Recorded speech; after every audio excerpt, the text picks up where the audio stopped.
online at gbnews.uk. Take us with you wherever you go. GB News Radio. You never have to miss a moment of the People's Channel. My name's Tom Harwood and join me 9:30 a.m. every weekday for The Briefing, your one-stop shop for everything you need to know about what's going on in politics today. I wonder if this is a deal that might need to be like the biscuits in this factory, twice baked. Is there not an opportunity here to win out against the extremes? Tom Harwood, GB News. What are you going to do about it?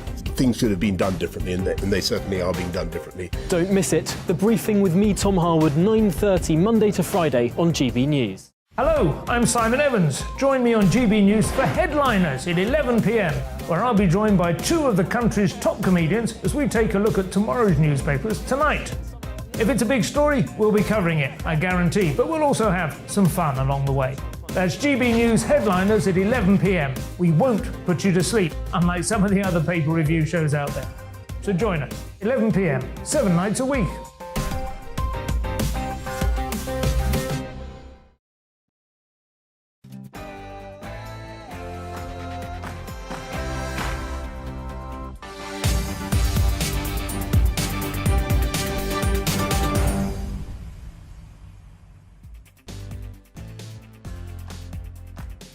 Patrick Christys on GB News, and coming up, strong words this afternoon from the Prime Minister on how his government will tackle illegal channel crossings. Rishi Sunak says anyone who comes here illegally will be deported. More legal routes to stop those lefty charities banging on about no safe and legal routes, holiday parks used instead of hotels, more staff to clear the backlog, and task forces in the channel.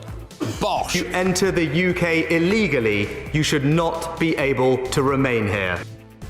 Yeah, lots to pick apart there. Labour have piped up saying the government has done too little too late on illegal immigration. Bit rich, if you ask me that. Is the tide of public opinion turning against the RMT and Mick Lynch? Rail strikes hit commuters again today as around 40,000 members of the RMT walked out in the first of a 48-hour wave of strikes. Transport Secretary Mark Harper thinks that public opinion is now turning against the unions. I tend to agree is the reality of strikes here. And as it emerges as well that they were offered rather a decent amount of extra cash, and not actually an overwhelming majority of them said no to it. We'll talk about all of that. And if you do get ill over Christmas, you might have to call a taxi, not an ambulance. Quick, I'm in labour, just call Dave's Cabs. Anyway, reports today that the plan is being considered by ministers. I will speak to a whole range of cabbies about how they feel about someone giving birth in the back of their taxi. Get in touch with your thoughts, email me. Has Rishi cracked the channel migrant crisis? And are you for or against the rail unions? GB Views at gbnews.uk. But before that, it's your headlines.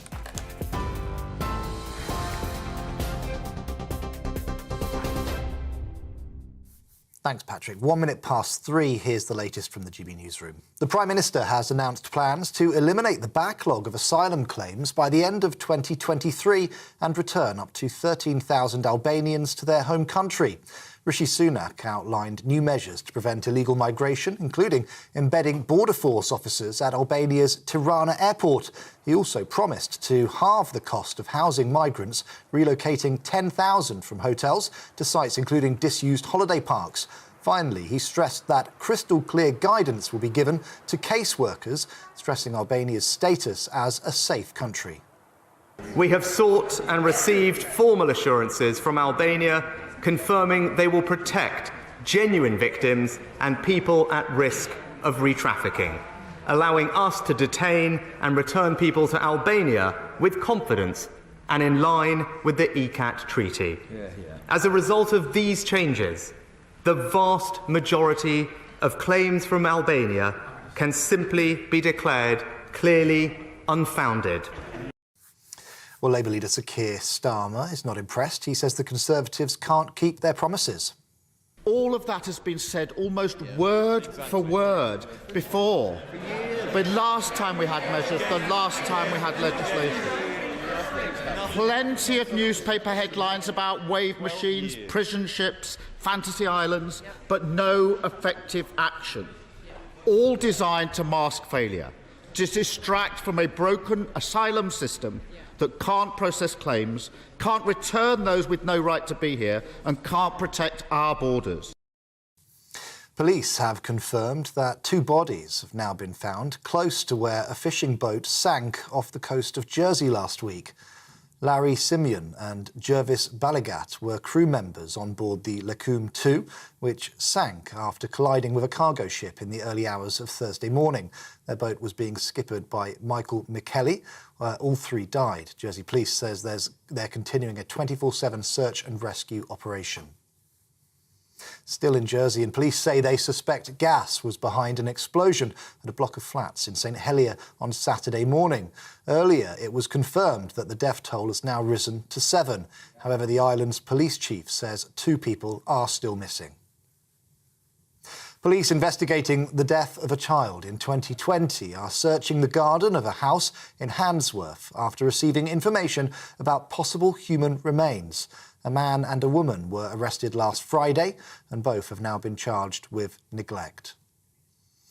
A 6-year-old boy remains in critical condition in hospital after he fell through an icy lake in Solihull. 3 other boys, aged 8, 10 and 11, have died after being pulled out of the water in Kingshurst. Floral tributes, balloons, soft toys and lighted candles were left by mourners at a vigil last night. Well, a month of rail disruption has begun, with RMT union members staging their first wave of 48-hour strikes. Only 20% of services are currently running. Some parts of the UK have no trains at all. Network Rail proposed a 5% pay rise this year, with another 4% at the start of 2023. But 63% of RMT members turned that down. Transport Secretary Mark Harper says the union should reconsider its position. I would call on them to look again at this offer and accept it. And it's interesting, in their ballot yesterday, only just over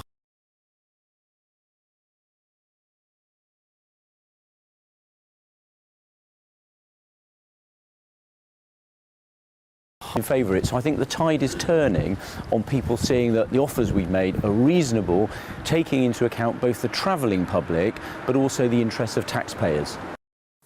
Mick Lynch is the General Secretary of the RMT. He says the current offer is unacceptable. To the government, our message is that we need to get a deal, we need to get around the table, and they need to show some goodwill and some expertise and some facilitation to try and create a document or a set of documents that we can all support. And at the moment, they know that what they're putting forward to us is through their agents in the Rail Delivery Group and Network Rail. They know that that's not good enough, but I believe we can get there. I'm an optimist.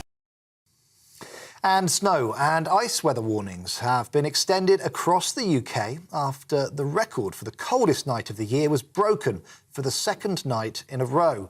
The Met Office extended the yellow snow and ice warning covering northern Scotland and northeast England until noon on Friday.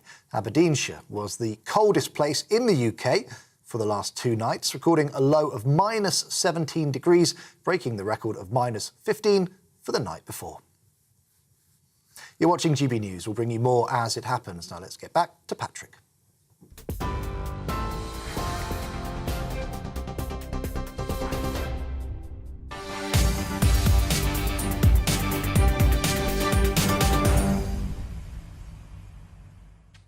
We've heard a lot of outright fibs when it comes to immigration, tackling illegal immigration, the channel crossings, asylum seekers, etc., haven't we? We've heard a lot of the same stuff over and over again on repeat, and it's a little bit like the boy who cried wolf. We've stopped believing it. But on that note, earlier today, the Prime Minister announced a new batch of measures aimed at cracking down on cross-channel migration and getting a grip on the asylum backlog. So, Rishi Sunak outlined plans to establish a new small boat operational command, some would call it a task force, dedicated to tackling the dangerous journeys to the UK, and specifically focused a crackdown on those coming from Albania, pledging to fast-track the removal of Albanian migrants.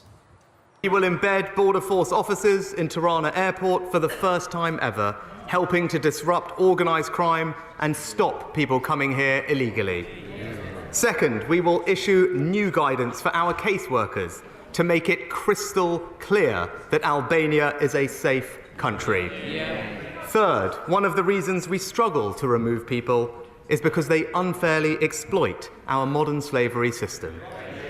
So we will significantly raise the threshold someone has to meet to be considered a modern slave. Lastly, we will change how we process Albanian illegal migrants with a new dedicated unit expediting cases within weeks, staffed by 400 new specialists. Over the coming months, thousands of Albanians will be returned home, and will keep going with weekly flights until all the Albanians in our backlog have been removed. OK, all right, there is rather a lot to get stuck into. I suppose the big headlines there are the fact that he's going to clamp down on people coming from Albania, make it crystal clear it's a safe country, and indeed do more to stop people exploiting the modern slavery laws. A few other issues, though, I think that will pique people's interest is the use of holiday parks, former student halls and surplus military sites to house asylum seekers. Apparently 10,000 spaces have been identified. They say that's costing half of what is now being spent on hotels. I say, aren't you still going to be using the hotels, though? Anyway, it comes amid increasing pressure on Rishi Sunak to implement these measures, which balance the duty to support people who genuinely need asylum while also having genuine control of our borders. And it comes as more than 44,000 people have made the dangerous journey across the Channel this year alone. Our grand total will probably hit 100 large by, I don't know, what, March? Maybe. Anyway, joining me now is GBNews Home and Security Editor Mark White. Mark, thank you very much. The Labour Party, of course, saying this is either too little, too late, or, not enough, depending on which day of the week that you decide to get them on. But just tell us a little bit more about what Rishi Sunak has had to say. Forgive my scepticism. It sounds to me a little bit like we've heard a lot of this sentiment before.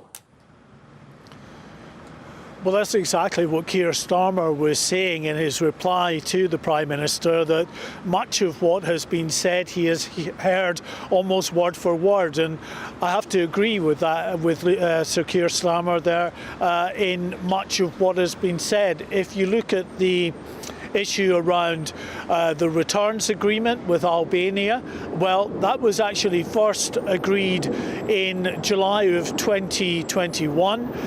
It was then rehashed in August of this year by the then Home Secretary Priti Patel, because it was seen as not being effective enough in facilitating the speedy return of those Channel migrants coming across in small boats.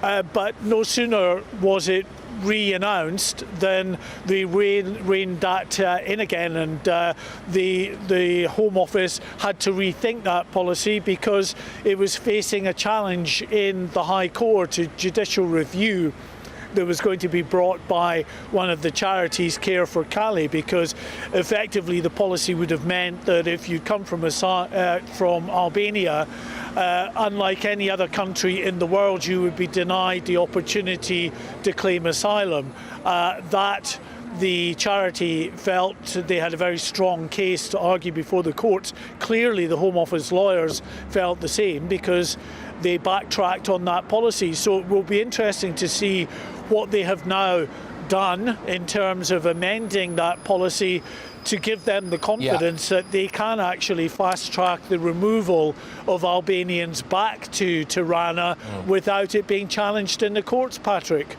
Yeah, that is a hugely massive issue there, isn't it, really? Which is, are they going to be able to change those modern slavery laws, and are they indeed actually going to get people out? But another one that stood out for me, Mark, was this use of potential holiday camps, student halls or military barracks. I do believe that in the past some people haven't been particularly happy with their military barracks accommodation. I seem to recall one of them being set on fire at some point. But they're saying this is going to save money. My question would be, well, they're still going to be using hotels as well, no? Which means it will cost more money, no?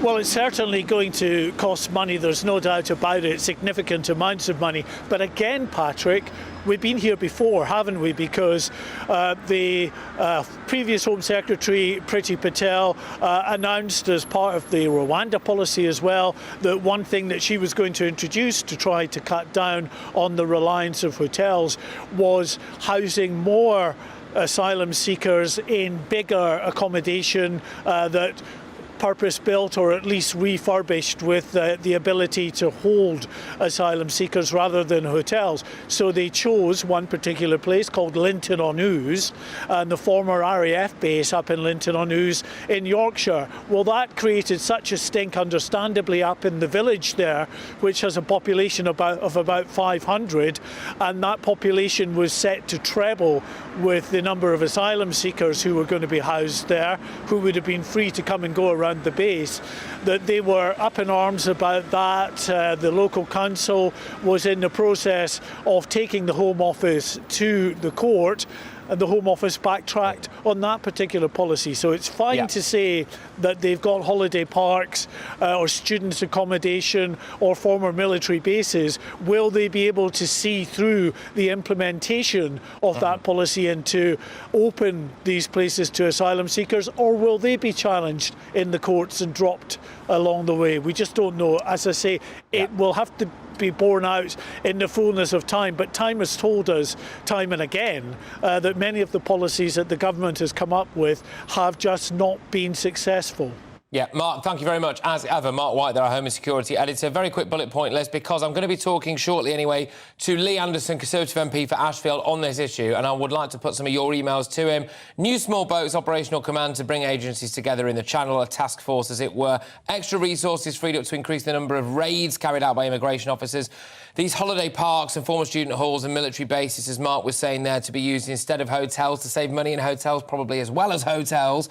Doubling the number of asylum caseworkers and a new agreement with Albania to get a lot of this lot deported because, let's be honest with you, it is a safe country. On paper, bish, bash, bosh, great idea, but the question I want to ask you, gbviews@gbnews.uk, is do you believe it? We've heard it all before, and naff all seems to be done. But we're moving on from that to a story that, well, is equally big for a lot of you today. Chaos on our railways again this evening, well, throughout the course of the day, with commuters having to look for alternative routes home, myself included, as it turns out, as thousands of members of the Rail Maritime and Transport Union walk out once again in a dispute over pay and working conditions. Everybody's favourite union boss, Mick Lynch, has warned there's currently no deal in sight as the country faces a month of rail disruption, and says industrial action might continue into the new year. But Transport Secretary Mark Harper claimed the tide is turning within unions about strike action. And that actually, I think, is evidenced by the amount of people who voted in this ballot and also the amount of them who voted for it. But there we go.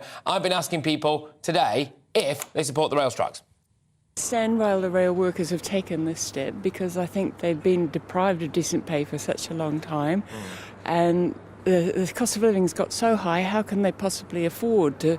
Some of them are having struggle feeding their families.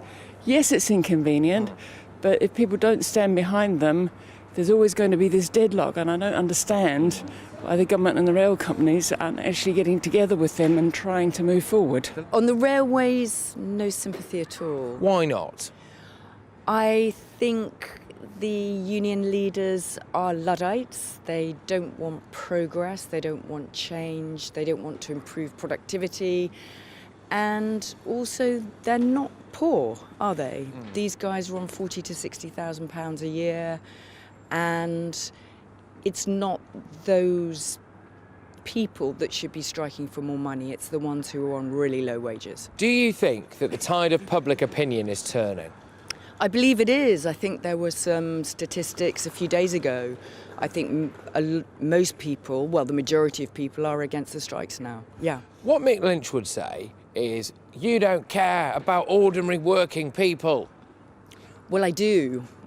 I do. I don't care about middle-class people earning between £40,000 and £60,000 a year. People got to get places. Right. And I've been late today and I'm still late. I work in a restaurant and I'm on minimum wage, who is paid enough, but if I don't go to work, I don't get to strike, I get sacked. Well, you can imagine the shock on them when I told them that some members of the RMT were actually offered a 5% pay rise backdated to January, followed by another 4% pay rise and job security until 2025. We couldn't play a lot of that because of the amount of expletives involved. Well, the action comes as the UK looks back on a year of huge industrial unrest. According to the ONS, the Office for National Statistics, the number of working days lost to strikes in 1 month has reached its highest level in 11 years. Look, I'm going to cut to the chase here, though, because our very own economics and business editor is here to pick through all of these figures with us, the expert himself, Liam Halligan, with On The Money. Liam, the floor is yours. Let's just have a look at the dates of those rail strikes today and in the run-up to Christmas and beyond, Patrick. We can have a look at a graphic here just to show it in it's all its glory today. 13th and 14th there's a strike, and then the 16th and the 17th of December. And of course, the day after strikes, there's lots of disruption because all the trains are in the wrong places. So the 15th, there'll be lots of disruption there. So this whole week. Yeah. Then on the 24th, Christmas Eve, after 6 p.m, there'll be lots of disruption as people try and get home for Christmas to see relatives and so on. 25th and 26th, it's a weekend. Ordinarily, there are very few trains on those 2 days, Christmas Day and Boxing Day, but there'll be another fully blown strike in January, the 3rd and 4th, and then again the 6th and the 7th. So, you know, that after Christmas, back to work week is bad enough. A lot of people won't be going back to work. They'll be working from home. Or, as what the young lady there said, if you can't get to work, a lot of people in the private sector, you don't get paid, particularly if you're working in hands-on service industries, hospitality and so on. So this will harm working people too, these rail strikes. Well, absolutely. And Mick Lynch is now desperately trying to peddle the line of, oh, we're not targeting Christmas. I mean, we've just seen a calendar there. I don't know if we can bring it back up at some point. But, I mean, you are literally targeting Christmas. And Mick Lynch's line earlier this morning was, well, I don't know about you, but Christmas for me starts on Christmas Eve. But that's just absolutely, completely and utterly disingenuous, isn't it? Because for most people, they've got travel plans across the whole festive period. The commercial Christmas is, well, now, and has been for a while. So they are targeting Christmas. I think it's just a fact of the calendar, unless they're going to reinvent the calendar a bit like we did after the Romans. Of course they're targeting Christmas. Of course they're going for maximum leverage on the government. Of course, the train operators, where most of the strikes are, they're private entities, but of course the government's heavily involved because the rails are seen, obviously Network Rail is a public organisation that runs the tracks, and also it's seen as a public service, and clearly the government will get a lot of the blame because of this disruption. But I think, Patrick, it's worth pointing out, I think the trade union leaders may be overplaying their hands if they think the public themselves are going to be, you know, they're not going to get angry with them as the weeks and months go by if there is more industrial action. Let's just have a look at some of those strike figures that you mentioned. I've got another graphic here. We did lose 417,000 working days to strikes in October. We lost over 1.2 million working days between June and October. That's the highest amount of working days lost in one quarter, 3 months, since the early 1990s. But when I was a lad, Patrick, and you weren't thought of, in 1979, the winter of discontent, there were 31 million days lost to strikes. So if you get that quarterly figure there, 1.2 million, and you times it by 4, you're up at about 5 million compared to 31 million. Yes, there's lots of industrial action about, but we are nowhere near where we were in the late 1970s. And one thing that I don't think has got enough traction, Liam, is the fact that this ballot came out yesterday. They said, oh, well, we're going to ask our members whether or not they'll accept this offer, which is, roughly speaking, 5% backdated to January, 4% from January onwards, plus essentially job security until 2025, which is not a bad return, if you ask me. But if you really break down, so something like 63.9% of an 83% turnout voted against it. But if you add that all up, it comes to around 53%. Yeah. So, yes, all right, I know there was the famous 52-48% of the referendum, but realistically, I think the vast majority of the public will think for the millions it's costing our economy here, one would have thought that more than 53% of Mick Lynch's own brigade would have voted for this. He can't even get any more than that of his own people on side. I think all these, the Tories tightened up the law in the early 80s and then again later in terms of what unions have to do to jump over these hoops in order to legally stage strike action. And of course, people should be allowed to strike. Trade unions are important parts of civic society. Before trade unions, it was Victorian workhouses. On the other hand, it has to be a democratic decision, and often more radicalised unionised leaders shouldn't be able to take rank and file members where they don't want to be. Now, the law at the moment is that a union needs a 50% turnout of the ballot of all members, and of that 50%, more than half of them have to vote for the ballot. It's only just about it may be what we're hearing from the Prime Minister. It may be that in the new year, the Tories bring forward legislation to raise the bar in terms of what unions have to go through in order to strike. Yes, this is hurting the government. As public opinion shifts, as public patience comes to an end, Patrick, it may be, unless Labour back the Tories in doing that, if they continue to back the unions, they're paymasters, obviously, and they don't criticise them in terms of these strikes, that may start damaging Labour at the ballot box too, which is precisely the opposite of what Keir Starmer wants as he tries to make them more electable. Good stuff, Liam. Thank you very much. Liam Halligan, now our economics and business editor. Right, we are going to be talking about these rail strikes now. People are going to be facing them this evening, tomorrow, and, well, all over Christmas and New Year, aren't they? The Transport Secretary has said that he thinks that public opinion is turning against them. Well, I wanted to actually speak to some members of the public, some of our wonderful viewers and listeners, and Alan McNeely is in Grimsby. We've got Lee Harris in Bristol as well. Good stuff. Alan, I'll start with you. Do you think that the public opinion is turning against your views when it comes to strikes? Do you back them? I'm totally against the strikes. I think that they're already extremely well paid and they've had a reasonably good offer. Certainly from a personal point of view, this is going to impact. My wife has to work over the Christmas period, and getting in and out of London and trying to plan anything for her is an absolute disaster. So I have no sympathy whatsoever for the rail drivers. The people who are underpaid, the cleaners and so on within the system, probably do need a pay rise. But at 50 to 70 grand a year, I don't think the rail drivers are that hard done by, to be quite honest, Patrick.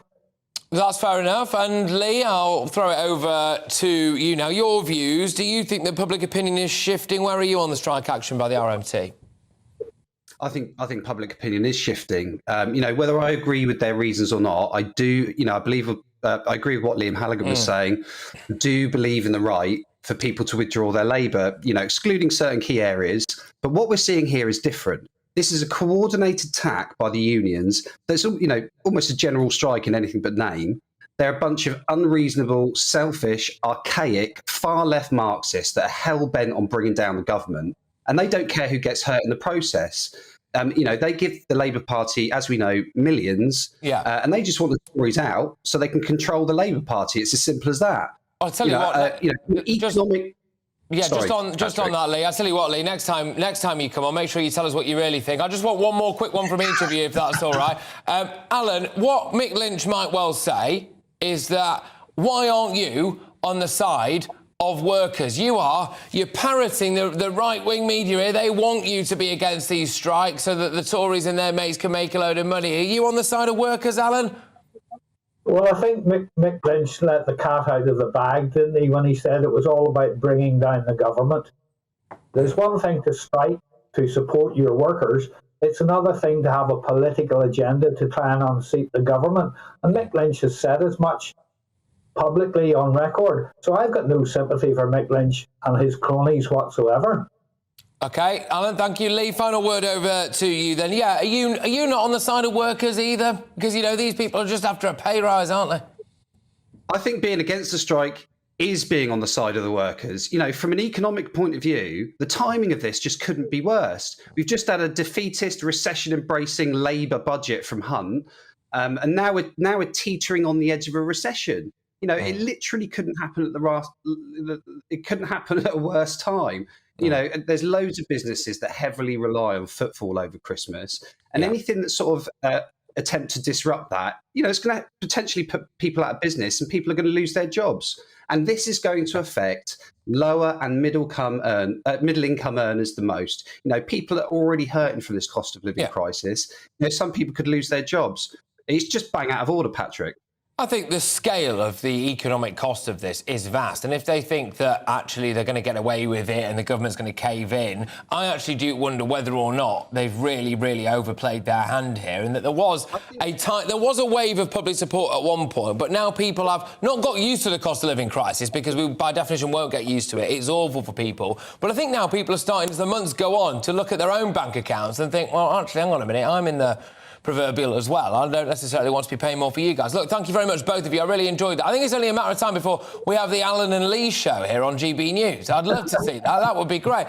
Alan McNeely there is in Grimsby and Lee Harris in Bristol. Legends, both of them. Right, there we go. What do you make of that, though? I want to hear from you. And by the way, get yourselves on GB News if you so wish as well. GBviews at gbnews.uk. Leave us your details. And we will try to get you on if we can. But you are with me, Patrick Christys. And coming up, we will bring you the latest as the Business Secretary Rishi Grant chaps. He's being quizzed on the UK's energy security and the controversial decision to open a coal mine. My overarching point on this is, do we want to be energy self-sufficient as a nation, or do we deliberately not want to be? Because I suspect that, again, now, as we're facing a cost of living crisis, that actually more people are veering towards, well, hang on a minute, maybe we should open that pit. And as Rishi Sunak says, anyone who comes to the UK illegally will be deported. I will get the thoughts of Conservative MP Lee Anderson, he's the MP for Ashfield, on the government's migrant crackdown. Just to whiz you through very, very quickly on all of that, basically, task force in the Channel, more deportations to Albania, supposedly, and more resources to open safe and legal routes, and as well, on top of that, essentially, we're going to see holiday camps full of migrants instead of hotels, supposedly. Your views on this, haven't we heard it all before? gbviews@gbnews.uk. I'll see you in a tick.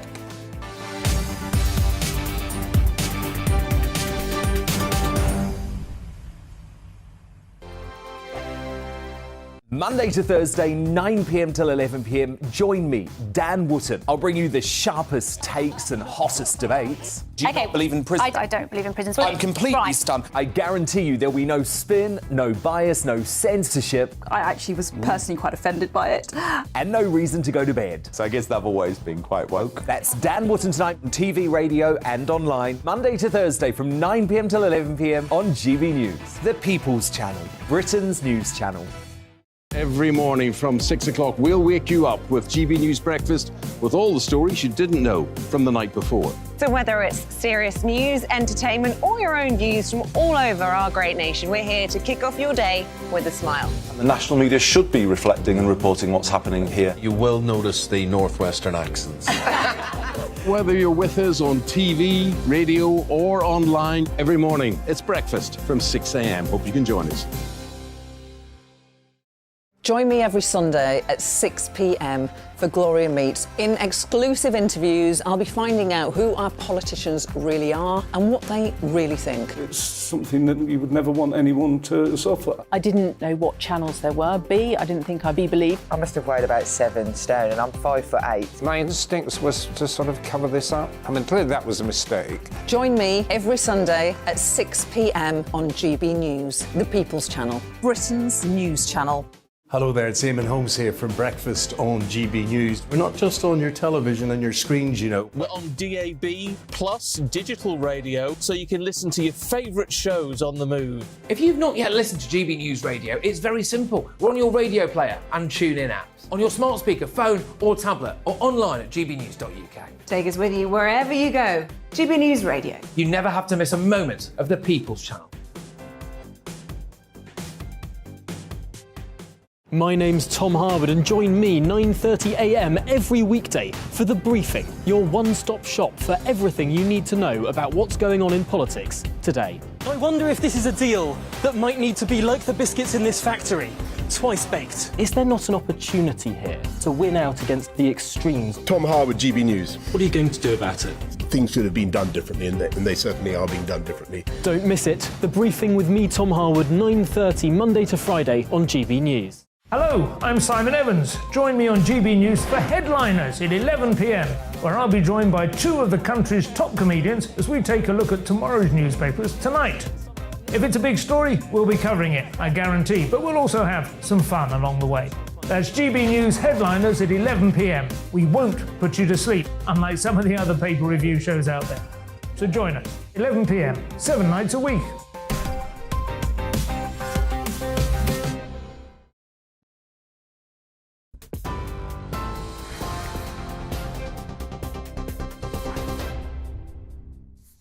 Good afternoon. It's 3:30. I'm Ray Addison in the GB newsroom.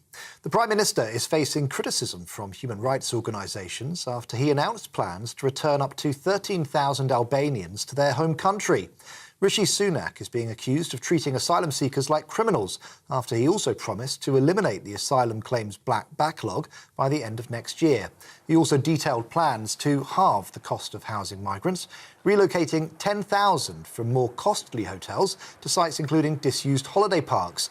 The Prime Minister says crystal clear guidance will be given to caseworkers so they understand that Albania is a safe country. We have sought and received formal assurances from Albania confirming they will protect genuine victims and people at risk of re-trafficking. allowing us to detain and return people to Albania with confidence and in line with the ECAT Treaty. As a result of these changes, the vast majority of claims from Albania can simply be declared clearly unfounded. Well, police investigating the death of a child in 2020 are searching the garden of a house in Handsworth after receiving information about possible human remains. West Midlands Police say the search is not connected to the property's current residents. A man and woman were arrested last Friday and both have been charged with neglect. Police in Jersey say they suspect gas was behind an explosion at a block of flats in St Helier on Saturday morning. Earlier, it was confirmed that the death toll has now risen to 7. However, the island's police chief says 2 people are still missing. The RMT Union General Secretary has apologised for disruption to trains as 4 weeks of industrial action begins today. Around 40,000 members are striking today, tomorrow and Friday and Saturday, with more walkouts to come over the festive period. Union members rejected the latest pay offer by Network Rail of a 5% pay rise this year with another 4% in 2023. We're on TV, online and on DAB+ radio. You're watching the People's Channel, GB News. Don't go anywhere. Patrick is right back.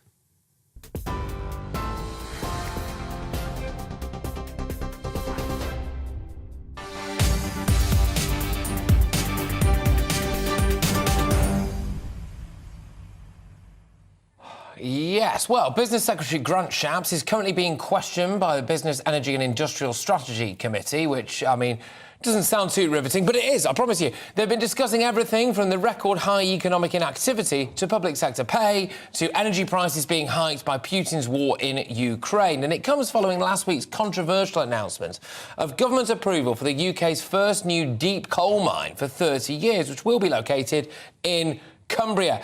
And we're going to get a lot more detail on this now from GB News' political reporter, Catherine Forster. Catherine, difficult to know where to start, so I'll let you do the heavy lifting. So this is his first appearance before this committee because he's only been business secretary for about 6 weeks. Under Liz Truss, he didn't have a cabinet job. Before that, he was transport secretary. And worth noting that Mick Lynch, head of the RMT, has been blaming him again for strikes today, even though he's no longer transport secretary. He's basically been saying that he believes that Grant Shapps is still interfering from afar because Grant Shapps wouldn't even talk to them going back to the summer. So there you go. Wow. But it's been fairly bad-tempered to begin with. The chair of this select committee is Darren Jones, who's a Labour MP, and basically they were comparing figures from the Office for National Statistics, saying that we've had sort of years of economic decline under this government, and Grant Shapps was basically going, well, it depends what figures you take. So it was rather tetchy, but we've had a bit of discussion about the strike legislation, that he was asked very specifically what the date was that this bill would have its second reading. Didn't have that date at the top of his head, sadly, but he was saying that he felt very strongly that not everybody can work from home. Yes. People who are affluent, who have nice middle-class jobs that can work from home, it's no problem. But for people who are usually lower paid, who are cleaners or need to physically get to work, that they have to be able to expect to be able to get around. So they are certainly going to go for it, though they won't be drawn on kind of alluding to that line, really, that it is ordinary working class people who are most affected by the strikes for the workers, etc. Yes, OK. Yeah, right, so they're the one that are paying the price most. And then started talking about hydrogen. We've got the world's first hydrogen aircraft. There's going to be another one soon. That's another result for Britain, isn't it? We're going to get on to energy security, but clearly we've learnt the lesson, haven't we, that thinking we can ship energy in from wherever in the world, in the climate that we are now, with Russia and China not being our friends anymore, basically, is unwise. But, of course, that brings lots of conflicts, doesn't it, like the Cumbrian coal mine that's been given approval. And the government's argument is, well, it's going to be net zero. I mean, that's interesting for a coal mine, but that it's coking coal that's used in steel, and that if we don't take it out of the ground, we're only going to import it from somewhere else. that's taking This is the thing, isn't it? out of the ground. And again, with that, I can't help but wonder whether or not public opinion is slightly turning. We'll have to wait and see, of course. But as the reality of things sets in, and there are factors out of our control, like Putin's invasion of Ukraine, which has exacerbated all of this stuff, I think people were probably more willing to accept net zero and the various different costs or inconveniences in the short term, at least, that go with it, when everything was rosy in the garden, and now it isn't. Everything's frozen in the garden, and people are thinking, well, actually, I don't really fancy this. Should we not maybe be using some of our own resources there? So Grant Shapps, just to fill us in, is currently sitting in this grilling, and presumably will be for quite a while, because as far as I can see, his brief covers pretty much everything that people care about today, apart from immigration. Yes, I mean, it's absolutely massive. So energy, infrastructure, business, so very, very broad. But yes, as you say, obviously, we do want to get to net zero. There's huge amounts of money to be made if we can lead the world in green technology. But at the moment, we've got to get through the winter, haven't we, without power blackouts. And they had a couple of coal-fired power stations on standby in the last couple of days when the temperatures really plummeted, but they didn't need to fire them up. But we have to get through the winter. We want to keep the lights on. We want to be able to put the heating on. And so in the short term, it looks like some of the net zero pledges may have to take a bit of a back seat. Catherine, thank you very, very much. Catherine Forster there, our very own political reporter, just whizzing you through that. No doubt there will be updates as and when they come. I can't help but wonder whether or not it's going to boil down eventually to, do we want to try to be as energy self-sufficient as possible, or deliberately not? And then when we have that discussion, maybe it simplifies things slightly, I don't know. Also, another thing when it comes to things like the coal pit in Cumbria, for example, if you ask a lot of the locals, certainly the ones who maybe want jobs at the minute, then actually it's quite a positive thing. But then if you ask a lot of the climate campaigners, clearly they're against it. But are they the ones who would actually maybe see the net benefit of it? Anyway, it's a very complicated issue. GBViews at gbnews.uk. We're returning to that throughout the show as well, because there's been a big hydrogen breakthrough and a nuclear fusion breakthrough, and apparently people are turning against electric cars. A lot of kind of energy-related stuff for us, but this is Patrick Christys on GB News, and coming up, Rishi Sunak talks tough on migrants. You enter the UK illegally, you should not be able to remain here. Right, we'll get more reaction shortly and your views. Lee Anderson, Conservative MP for Ashfield, enters the fray shortly. And get a load of this. Could taxis be used as an alternative to ambulances when NHS workers actually strike? Can you imagine you go into Labour and you call Dave's Cabs and not 999? I will ask a cabbie if it's a good idea next. I'll be back in a moment.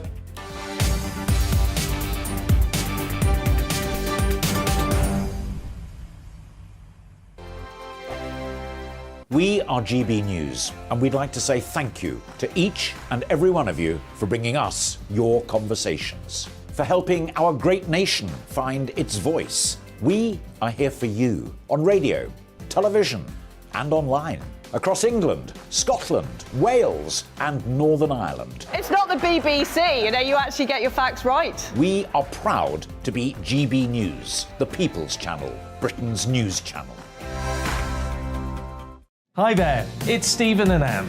At breakfast from 6 a.m, you'll always be caught up with everything you need to know, the latest headlines, opinions and debates. We'll bring you the good news and the bad, but most of all, we're here for you. Remember, send in your views and let us know what you would like us to talk about.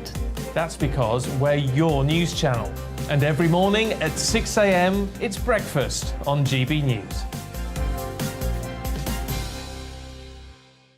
Monday to Thursday on GB News, it's Bev Turner Today from 10 a.m. We're going to be here for you, our GB News family, to keep you up to date, but also make you smile. There's a guy who went from puberty to adultery. And I can't wait to bring a few of my own opinions. I have no time for cultural totalitarianism. We'll engage in passionate, but always polite debate, with your thoughts and opinions at the centre of it all. Only on GB News, the People's Channel, Britain's news channel.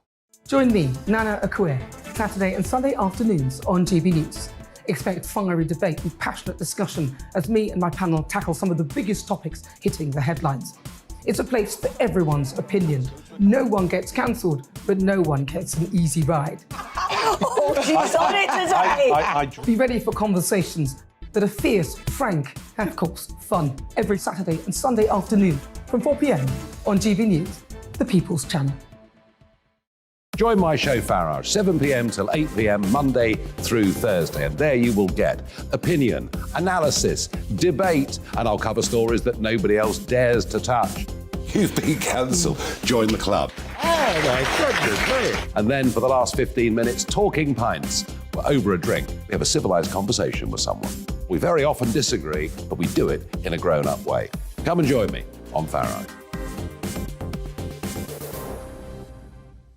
We are GB News, the People's Channel. And right across the United Kingdom. You can find us on Sky Channel 512, Virgin Media Channel 604, Freesat Channel 216, Freeview Channel 236, and YouView Channel 236. You can also take us with you on DAB Plus Radio, with the GB News app and at the website gbnews.uk. We're absolutely everywhere. Come join us on GB News, the People's Channel, Britain's news channel.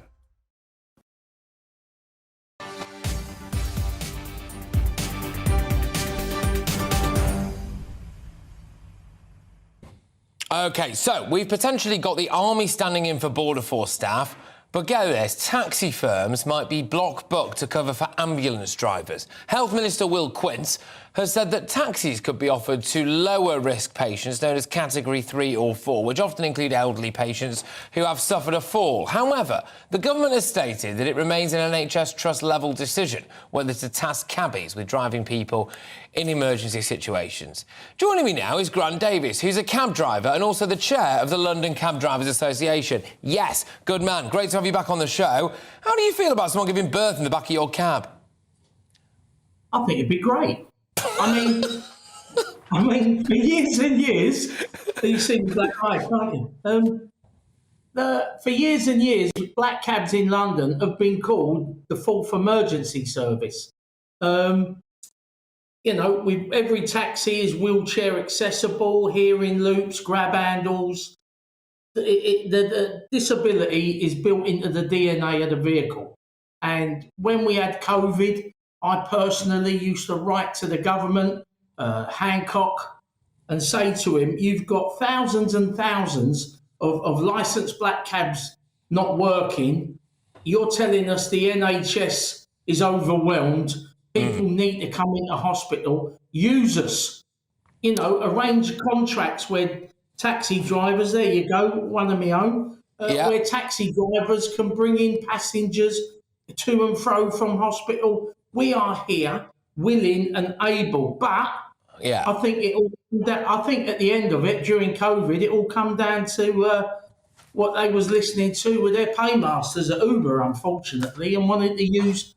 No, I'm sorry. I mean, I must say, if I was about to have a catastrophic heart attack, Grant, I'd rather be in the back of a black cab than in the back of an Uber, put it that way. But on a serious note, a couple of points on this. Black cabs, I think, make the world go round. Fantastic people driving them, fantastic vehicles. They do a great service and underused. I tend to think that the moral compass of the person who drives a black cab, as well as their political leanings, tends to be pretty on brand, as far as I can tell. Sound group of people, right? But with respect, mate, it's not your job, really, is it, to sort someone out if they've got a dicky hip? And I can't help but wonder whether or not, in practice, it might get you into a bit of trouble, put you in an uncomfortable situation if something doesn't go quite right. Well, in London, there's a thing called the taxi card that local authorities have for getting the elderly and the aged around to hospital appointments, to doctors, shopping. You know, it's a subsidised journey. And the biggest contract in London, taxi card, is currently held by Computer Cab, which is a black cab radio circuit. So what I'm saying is black cabs, for years and years, have helped get the elderly and the disabled around London anyway. So if there is a big need for us to step up again, you know, black cabs are sitting here waiting and ready to go. I think this is fantastic. And actually, black cabs, I mean, you will know this a lot better than I do, but there was a really, really grim sight during the pandemic of almost like these black cab graveyards that would come from people who sadly were not being used, obviously couldn't afford either repayments or whatever the technical details of it were. A terrible, terrible loss to society and indeed all of those people and all of those people's families. But now, black cabs, the good British black cab, stepping up and potentially wanting to do its bit. And you think that you would have mass support of other black cab drivers. In a time of crisis, you guys put your shoulder to the wheel and don't go on strike, I suppose.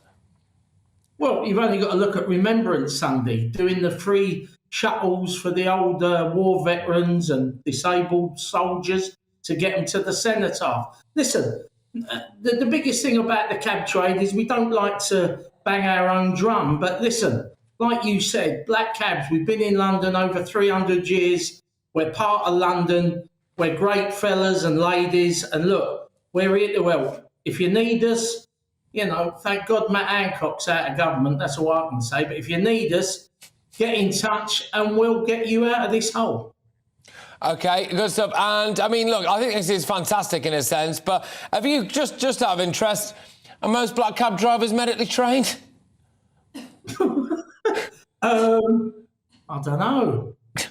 Is there like, there's not some kind of like ridiculous, there's not some kind of like ridiculous health and safety black cab course that you lot of go on that might involve, you know, CPR or any of the things that you, because this is the thing. I mean, I'm laughing. It's not funny because obviously the whole thing of this involves the fact that people are ill and will end up needing a cab instead of an ambulance. Don't get me wrong, but there is something slightly morbidly comical about the idea of you lot having to rush to a scene of someone, you know, who's just fallen down the stairs. I mean, you guys becoming the first responders. I mean, I can see this. Maybe this is a way of saving money in the long run, mate. Well, I just think if you have got, you know, on a serious note, Patrick, if there was people phoning in saying my husband's had a heart attack or someone's fallen out of a tree, etc., then you get an ambulance. But to relieve the pressure on ambulances and the need for ambulances, if there's like hospital appointments, picking up disabled passengers to and from the hospital, sort of quite low risk medical issues, then again, you know, we're fully wheelchair accessible and just call out of upon us. Just out of interest, Grant, I don't know if you got the stats on this. Very roughly, what does a cabbie earn a year? You're going to get me hung here, aren't you? I don't know. Roughly, no, it doesn't matter. I mean, it depends. Roughly, you get cab drivers who work loads of hours, or some cab drivers who play golf every day or do other training, who only have to go out not so many hours. But I would say, I don't know, 30 grand, something like that. Yeah, I think realistically what I was alluding to there in a roundabout way is whether or not black cabbies are going to have to try and fill the void for a group of people who potentially earn more money than them but are going on strike, you know? And I wonder whether or not there's a bit of sentiment about that. I don't know, have you got any views on that? Well, I wouldn't like to see black cabs being used as strike breakers with fellow workers, but what I would like to be seen as, listen, if these NHS trusts who couldn't run a bath are quite prepared to pay 500 quid for a box of paracetamol, I'm sure they can find their way of making sure that any cab drivers that are employed by them on a daily basis would be reimbursed their wages, Yeah, no, I'm inclined to agree with you. And look, Grant, thank you very much for all that you do and all your fellow cabbies do. And just as a cheeky little plug as well, in any black cab, you can get GB News on your radio. So there you go. It might be nice if you can do that. And Grant, I won't bring up the black eye, mate. Thank you very much. Grant Davis there. No, that's when I should have bobbed. Good lad. Oh look, it's Christmas party season. That's all I'll say. Grant Davis there is a cab driver and also the chair of the London Cab Drivers Club. You love it. I love it. Anyway, right, OK. Lots more of you going to be getting in touch with your thoughts on strikes. It's emails. It's the inbox. You love the inbox. gbviews@gbnews.uk. Dennis says, Patrick. Oh, here we go. Bring the mood down. Patrick, you bang out of order. You're not the railway workers every day, but it's the shareholders, multimillionaires. That's the reason for no pay increase. Sack more workers, more money for shareholders. You always quote the drivers, but what about ticket staff, toilet cleaners, platform sweepers, bins being emptied, all the minimum wage? Grow up, Christys. Well, I hate to pin this on you, but I haven't mentioned the drivers once, namely because the RMT actually don't represent a huge amount of their drivers. It's more signallers, etc. And what I will say, though, is that I have actually mentioned the pay offer that they were given, which is 5% back days to January and 4% from January onwards, plus job security for the next couple of years. And, Dennis, I think when you look at the fact that only 53% of Mick Lynch's own workforce decided that they were against that, I think it's serious question marks as to whether or not they should be striking at all, given the millions and millions and millions of pounds that it is going to cost our economy. But I will endeavour to grow up, Dennis. Thank you very much. Anyway, I hope you have a lovely Christmas. Julie from Cheshire says, oh, Julie from Cheshire, there you go. I say that like I know every Julie from Cheshire, but I'm from Cheshire and I have a strong feeling I know who this one is. This government should take the excess profits from Shell and other super-rich companies to pay the public sector workers pay rises in line with inflation. There should not be a need to borrow from the Bank of England, but they won't take from the super-rich to pay the public sector workers, who are the backbone of this country. Steve says, look, let's just have a general strike and be done with it. We have an unelected PM who does not care whatsoever. It's a really fascinating state of affairs, Steve, actually. Great bunch of emails. Thank you very much, by the way. gbviews@gbnews.uk. But, Steve, especially on that point, it's a really fascinating thing taking place in this country, isn't there, which is that actually, we do have an unelected Prime Minister. That is going to be like a ball and chain around Rishi Sunak's neck until he has a general election. But, of course, he won't want a general election because at the minute he'd probably lose one, which kind of adds to another layer of a lack of democracy in this country. But when you also consider Mick Lynch and the RMT and the fact that, yes, roughly speaking anyway, only around 53%. I say only around 53%. It's still a majority, right? It's still a majority, and that's vitally important. Only about 53% of the total number of people who could have voted for or against this pay offer decided that they wanted to vote against that pay offer. I just can't help but feel as though when you're really looking at the amount of money it's going to cost us every day, and who is suffering, right? So, look, put it this way, OK? I know a lot of people, so like, my train's cancelled. My train's cancelled on the way home, all right? I'm not crying into my seat about it or whatever, but I'll get a taxi, OK? I'll get a taxi back. Now, I'm in a position, very luckily, I can afford to get a taxi. Wouldn't want to do it every single day, but today I'll get a taxi home, right? That's that. But actually, a lot of people who are relying on tubes or trains or whatever every single day, your ordinary, normal working person, yeah, it's them who are really, really suffering, because now I dare say that the percentage of wages of their wage is going to come out to have to pay for a taxi may well be a greater percentage than mine, OK? And that is bang out of order. It's the people at the lower end of the economic spectrum who will suffer most as a result of workers going on strike, and then they're expecting your ordinary working class person to support that, and I'm not sure that makes a lot of sense. Anyway, there we go. Right, loads of you have been getting in touch. Keep those views coming. It's Patrick Christys here on GB News, and coming up, more on Rishi's crackdown on illegal migrants crossing the Channel, rail strikes causing chaos this rush hour, and the millions of pounds being spent on diversity training. Yeah, you heard. Is it worth it? No. But before that, it's your weather. Hello, Alex Deakin here with your latest weather update. Still cold out there. Dry for the majority through the rest of today, but further snow showers packing in across northern Scotland. Shetland has been particularly badly hit. And as this weather system moves in, trying to bring milder air, it could bring some snow for a time across southwest England overnight tonight. Cold air in place, though, for the majority, and further snow packing in across Shetland, Orkney, and increasingly across parts of the mainland as well. A few wintry flurries, mixture of rain, sleet and snow on the east of England, southeast Scotland, and some showers into Northern Ireland could turn things icy. And this wet weather coming into the southwest, well, that could provide a covering of snow in places for the morning across parts of southwest England, and therefore also icy conditions as temperatures drop widely below freezing. So a frosty, potentially icy start to Wednesday. For many, it's a bright, fine, crisp winter's day, but a strong wind across the south with more cloud. The potential for a bit more rain, sleet and snow on the south coast, certainly across the Channel Isles. More snow showers in northern Scotland and down the eastern side of England. Increasingly, we could see some sleet and snow showers. They could provide a centimetre or two here and there, certainly more than that over the hills of northern Scotland. Again, it's cold, even with the sunshine, 2 or 3 at the very best, and very quickly those temperatures dropping back below freezing during tomorrow evening. So another cold and frosty one. Again, most places dry, but the snow showers keep coming in across northern Scotland. Warnings in place here until Friday, actually. Again, it could turn icy across Northern Ireland as the showers come in here, and across parts of eastern England during Thursday. Further flurries are possible. Elsewhere, again, for the most part, it's dry and sunny on Thursday, but again, temperatures will struggle to get much above freezing and quickly drop down below once the sun has set. Fed up with the cold weather? Well, we are in for a change. Most places dry on Friday, but turning wetter through the weekend. But as well as turning wetter, it will finally be turning milder.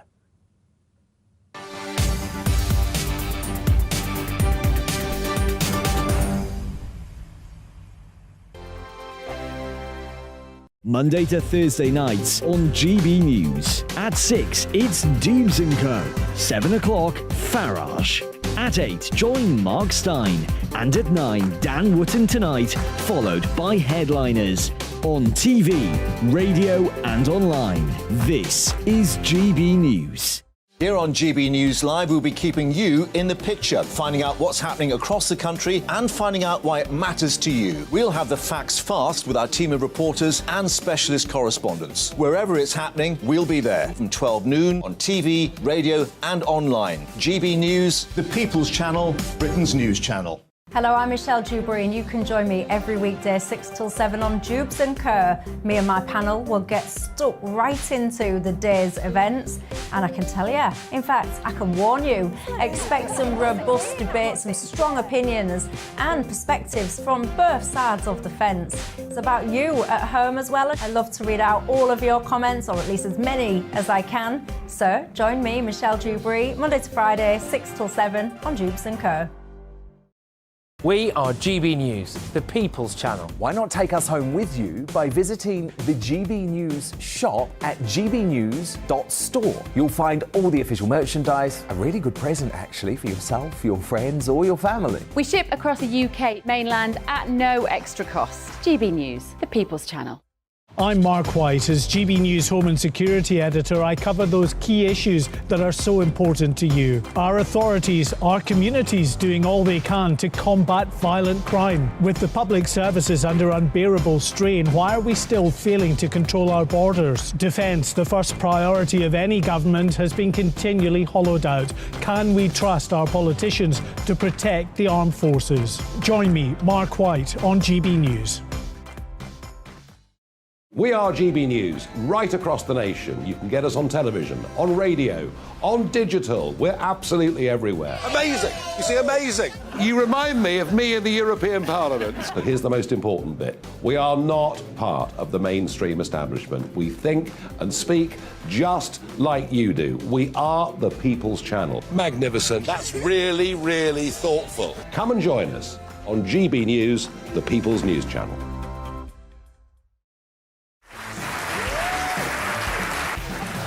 My name is Andrew Doyle. Join me every Sunday evening at 7 p.m. for Free Speech Nation.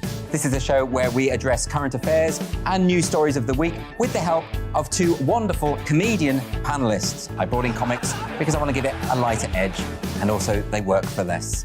See you there.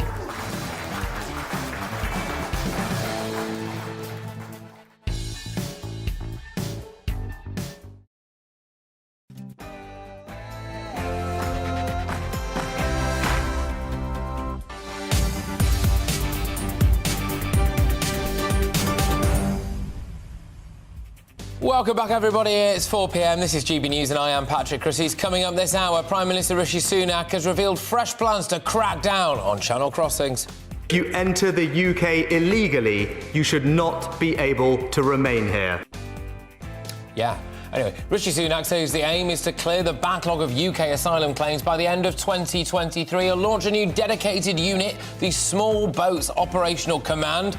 Some people would say that might have been called Border Force or the Army, but anyway, or the Navy, I should say. And for the first time, Border Force officers will actually be stationed at Tirana Airport in Albania under a new agreement with the Albanians. I will get thoughts of Conservative MP Craig McKinley. Lee Anderson will be joining us later in the show. He's been held up in the chamber. Anyway, the General Secretary of the RMT, Mick Lynch, seems to have been getting a bit shirty with journalists today. Oh, there you go. When it was suggested that he's trying to ruin Christmas. It is a shame for old Mick Lynch that his name rhymes with Grinch. Rail strikes have hit commuters again today. Around 40,000 members of the RMT walked out in the first of a wave of 48-hour strikes. And could we be seeing taxis filling in for ambulances when paramedics go on strike? Reports today is that the plan is actually being considered by ministers. I've got another cabbie stacked up to voice his concerns about this. He says that it may be a bit too much for the cab drivers to deal with. Get in touch with your thoughts. Email me, gbviews@gbnews.uk. Do you trust Sunak on immigration? And what do you make of the fact that cab drivers might be used as paramedics? But before that, it's your latest news.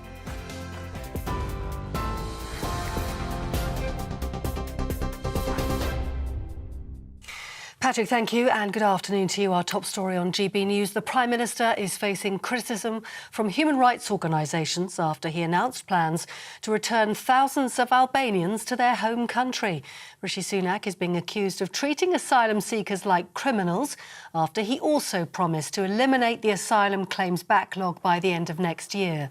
In addition, he detailed plans to halve the cost of housing migrants, relocating 10,000 people from more costly hotels to sites including disused holiday parks. The Prime Minister says crystal clear guidance will be given to caseworkers so they fully understand that Albania is a safe country. We have sought and received formal assurances from Albania confirming they will protect genuine victims and people at risk of re-trafficking, allowing us to detain and return people to Albania with confidence and in line with the ECAT treaty. As a result of these changes, the vast majority of claims from Albania can simply be declared clearly unfounded. Meanwhile, the Labour leader Sir Keir Starmer says the Conservatives can't keep their promises. All of that has been said almost word for word before. But last time we had measures, the last time we had legislation. Plenty of newspaper headlines about wave machines, prison ships, fantasy islands, but no effective action. All designed to mask failure, to distract from a broken asylum system that can't process claims, can't return those with no right to be here, and can't protect our borders. Meanwhile, in the Channel Islands, police have confirmed 2 bodies have been found close to where a fishing boat sank off the coast of Jersey last week. Larry Simyun and Jervis Baligar were crew members on board the boat, which sank after colliding with a cargo ship in the early hours of Thursday morning. The craft was being skippered by Michael Michieli. All 3 men died. Jersey police say they're continuing with their search and recovery operation. Meanwhile, Jersey police say they suspect gas was behind an explosion at a block of flats in St Helier on Saturday morning. Earlier, it was confirmed the number of dead now has risen to 7, with the island's police chief saying 2 people are still missing. Ordinarily, the State's Jersey Fire and Rescue Service, like all fire and rescue services, investigate all fires. We do this hundreds of times every year. On this occasion, we will commission independent investigators. Island Energy, I believe yesterday, indicates that the type of explosion often indicates gas, but we do not know that, and I do not know that either. Police investigating the death of a child in 2020 are searching the garden of a house near Birmingham after receiving information that human remains may be concealed there. A man and a woman were arrested last Friday and both have been charged with the neglect of a child. And a 6-year-old boy remains in a critical condition in hospital after he fell through an icy lake in Solihull. 3 other boys aged 8, 10 and 11 have all died after being pulled out of the water in Kingshurst. Floral tributes, balloons, soft toys and candles have been left by mourners, which took place at a vigil last night. Now, the RMT Union General Secretary has apologised for disruption to train services as 4 weeks of industrial action begins today. Around 40,000 members are striking today, tomorrow, Friday and Saturday, with more walkouts to come over the festive period.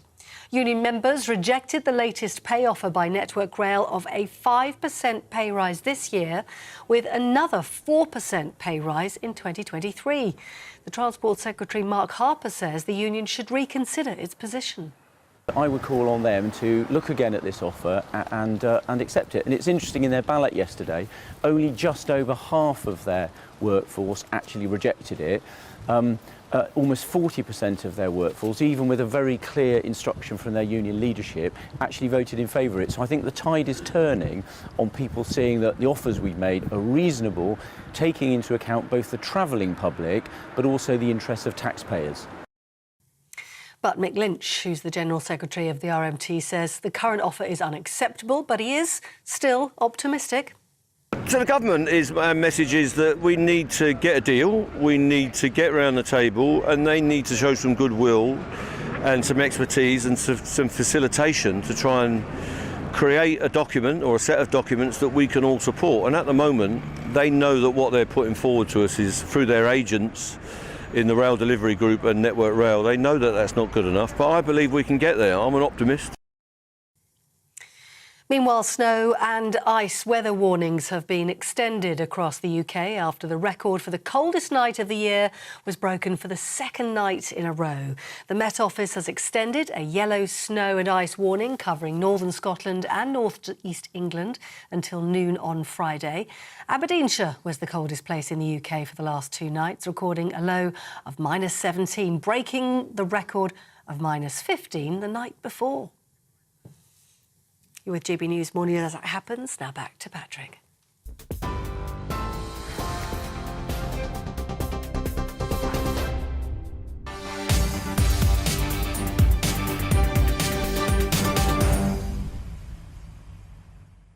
Well, it's yet more tough talking from the Prime Minister this afternoon as he announced a raft of new measures that he says will help crack down on illegal channel crossings. A new task force will be set up to monitor small boats and migrants crossing the channel. He also stated 400 new specialists will work in a dedicated unit expediting, easy for me to say, cases, with weekly flights expected to take people back to Albania. So more deportations to Albania. There's a lot more of that to get stuck into. And joining me here now to do all of that is GB News' Home and Security Editor, Mark White. Mark, thank you very much. So, basically, a tougher approach to people coming here illegally from Albania, safer routes and more legal routes from other parts of the world, apparently, to basically reduce all of that, lefty lawyer nonsense about there being no safe and legal routes, task forces in the channel and everything else. Just talk us through it.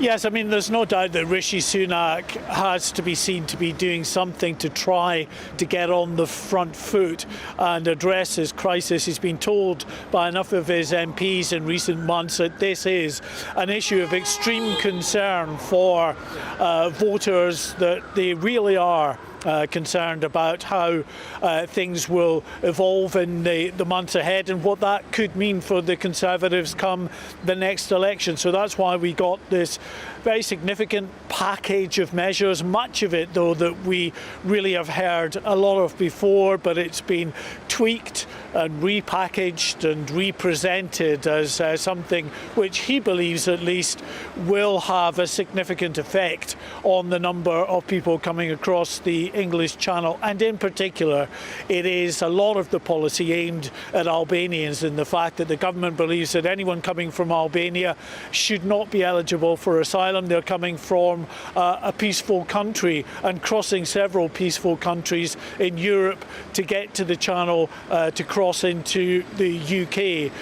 So as part of that deal, it will involve a number of measures to ensure, according to the Prime Minister, the swifter removal of Albanians back to their home country. This is what he told the House of Commons a little earlier.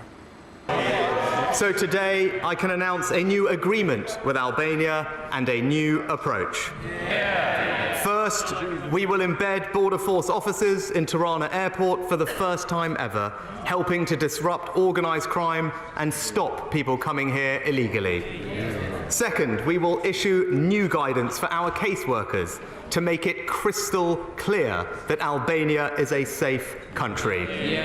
Third, one of the reasons we struggle to remove people is because they unfairly exploit our modern slavery system. So we will significantly raise the threshold someone has to meet to be considered a modern slave. For the first time, we will actually require a caseworker to have objective evidence of modern slavery rather than just a suspicion. I don't know about everyone else watching or listening to this, but I've got a feeling that they must think we're all very, very thick, because we have heard a lot of this before. And also, Mark White, these modern slavery reforms, I mean, can it actually happen? Well, I mean, if they change the law, conceivably they can, but what has not really been factored in to all of the announcements that have been made here today is the human rights lawyer factor, those lawyers who represent asylum seekers and those who claim to have been the victims of modern slavery, of trafficking to the UK. That factor is, of course, a factor that means that when someone claims asylum or claims to be a victim of modern slavery, they enter into a system. So even if the government turns down your appeal to become an asylum seeker or be treated as a victim of modern slavery, then they can reappeal. And that system, we know, of appeals and rejections and reappeals can go on for many months, sometimes years. So it will be interesting to see whether the policy that the government is reintroducing or repackaging or introducing anew will have any real effect on actually the time that it takes because of the appeals and reappeals once it gets into the hands of the lawyers. Yeah, Mark, thank you very much. Mark White there, our Home and Security editor, whizzing you through a lot of the detail when it comes to what Rishi Sunak has just said in the House of Commons. It does feel a bit like Groundhog Day, though, everybody, doesn't it, I think? A lot of this stuff just repackaged and kind of tarted up and pushed back out in front of our noses. For what it's worth, here are some of those bullet points if you're just joining us. A new small boat operational command to bring together agencies to tackle channel crossings. Extra resources to be freed up to increase the number of raids carried out by immigration officers. New sites including, and I think this is possibly the fruitiest bit for a lot of people, disused holiday parks, former student halls and surplus military sites. Some of you may well remember that some of these surplus military sites in the past have been set on fire by some of these migrants who weren't happy with their accommodation, but there we are, to house asylum seekers. 10,000 spaces have been identified, costing half of what is now being spent on hotels. If you really break that down, though, bear in mind we've had 44,000 already this year. We've had weekends, haven't we, really, where we've had the best part of a couple of thousand people coming over. And, of course, we've not been deporting a lot of those. Unless we do get that deportation wheel spinning, then actually those are going to get clogged up pretty quickly. And we could end up with that potent combination, couldn't we, of public money being spent both on expensive hotels and also holiday parks, former student halls and surplus military bases. My question would be, what next after that? I was floating the idea of tent cities not so long ago, but once we've used the vast majority of our hotel stock, as it were, holiday parks, former student halls and surplus military bases, it is starting to look a little bit like tent cities, isn't it? Anyway, a doubling of the number of asylum caseworkers and a streamlined process with a promise to abolish the backlog by the end of next year. This is another whopping line. And again, Rishi Sunak could live or die by this, because this will be, as eagle-eyed and eagle-eared viewers and listeners will know, of course, before the next scheduled general election. So we will know by the end of next year whether or not he has achieved the abolition of our asylum backlog. So this time next year, I should be sitting here and saying to you guys, we've got an announcement to make, and Rishi Sunak, our Prime Minister, has now said that we no longer have anyone waiting in our asylum backlog. I'm not sure that's realistically going to happen, are you? But either way, and it also would mean that asylum caseworkers now would have to process more than the something like 1.4 people a week that they are processing. The final one here, a new government agreement with Albania to speed up the return of asylum seekers to the safe country, including border force officers embedded at Tirana Airport. Many of you emailing in to wonder what the merits of them being in Tirana Airport are, given the fact that a lot of them are maybe making their way across Europe by other means and finding themselves in Calais. But there we go, lots to go at there. Your views, please. gbviews@gbnews.uk. Do you back all of this stuff? Do you think it's all right? Do you think it's just yet more hot air and not enough action? Just very finally, before I move on to these rail strikes, another important point is a lot of people are saying, well, hang on a minute, if there is no safe and legal route here, then they have to take an illegal route. It's a little bit of a closed shop, and therefore this is why people get up in arms about it. Well, another thing they want to do is try to put a bit more money into creating more safe and legal routes to remove that argument. That, if indeed it happens, is a good thing. gbviews@gbnews.uk. Moving on. Rail chaos today. As workers walk out, it's estimated just 20% of rail services are running as you look to head home this evening. Yeah, tell me about it. Thousands of members of the RMT have walked out in a dispute over pay and working conditions. They will also take industrial action tomorrow, Friday, Saturday. And let's keep this on the screen, by the way, and from the 24th to the 27th of December. Have a look at that calendar now if you're watching us on TV or online. December 13th, 14th, 16th, 17th, 24th, 25th, 26th, January 3rd, 4th, 6th, 7th. And yet, Mick Lynch has the gall to come out and say, we are not targeting Christmas. Well, let that sink in. That's Christmas, isn't it? And it's being targeted. After the new year, they're striking in those other dates as well. Our reporters have been following the disruption across the country, and our very own Theo Chicomba is at Paddington Station in London for us. Theo, what's going on where you are?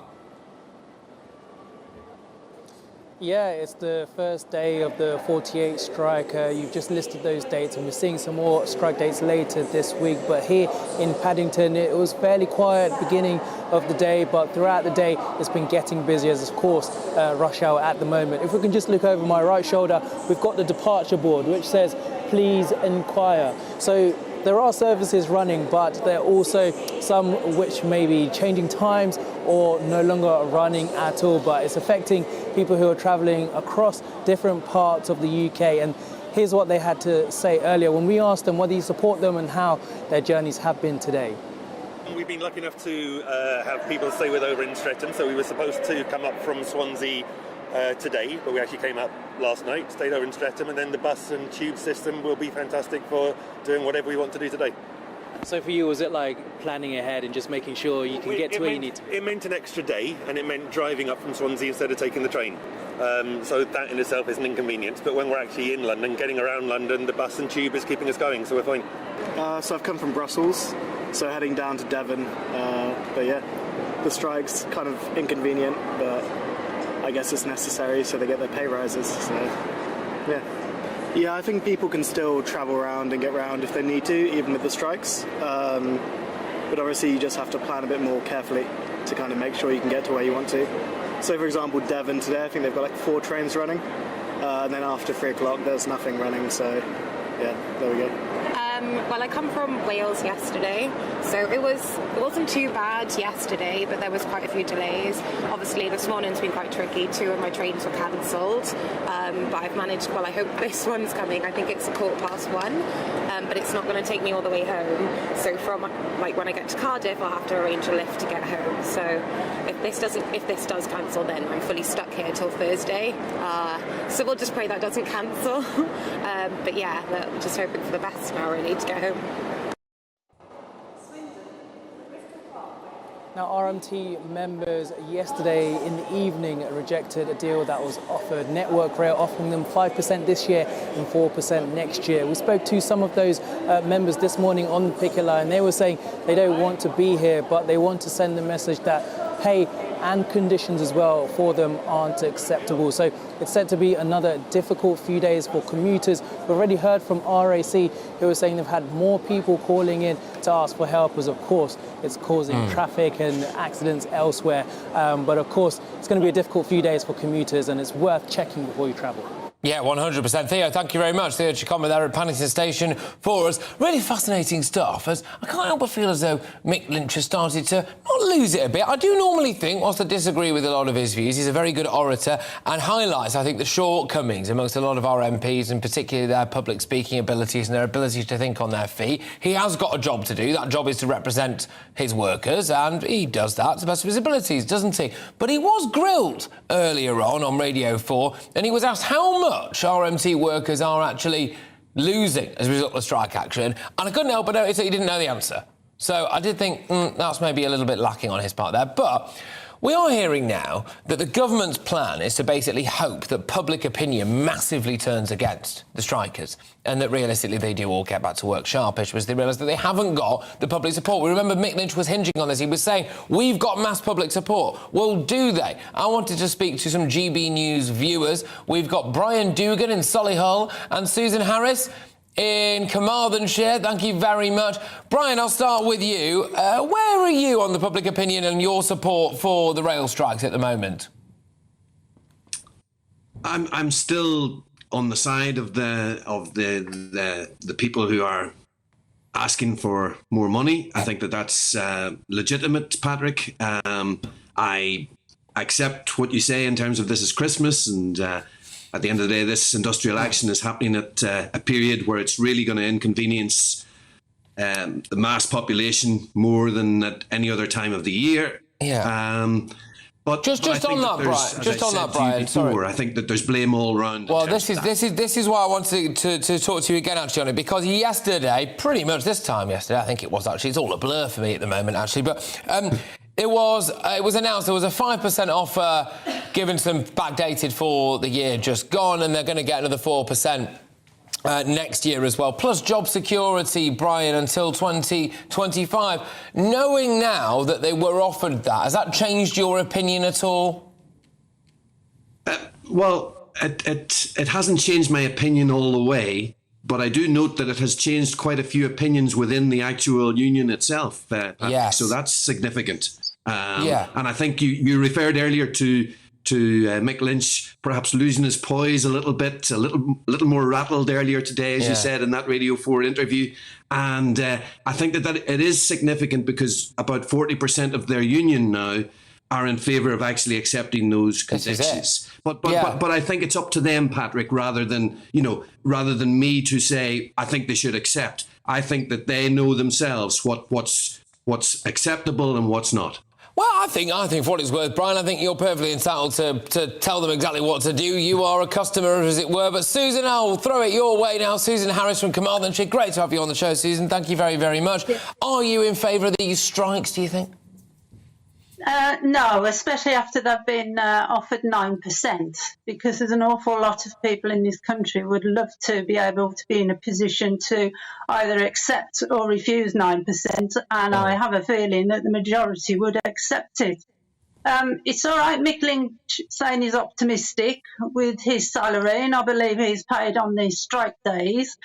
But I've seen this before, and I think Mick Lynch is going to push this as hard as he can. And I really hope the members just stop and think, because they're going to get to a point, if they keep striking, that they will run out of money. There will be children sitting at their tables, their own children, and their wives will not have the money to feed them. They'll not have the money to keep the houses warm. And they'll have to literally go out and chop up the garden fence to keep the kids warm and feed them a bowl of porridge now and again. And that is how it'll come down to it, because I don't think the government is going to offer any more, because it will set a preference. You've got the nurses asking for 20%, which I do think Pat Cullen has done a disservice to herself and the nurses going in so high, because there's no government will give in to 20%, no government. Because at the end of the day, Patrick, it all comes out of taxpayers' pocket. And the more wages increase, it fuels inflation, and that affects everybody. And that's what's got to be taken into consideration as well. But 9% is, to me, an acceptable offer. OK. Now, I'm hoping I've got time for just one more quick one with both of you. It'd be great to get you... Yeah, I do. Good. Brian, right, in terms of, your hierarchy of striking workers now, I'm putting you on the spot, right? Because we've got nurses, we've got ambulance workers, we've got rail workers, we've got posties. I'll leave out driving instructors, I think, for now.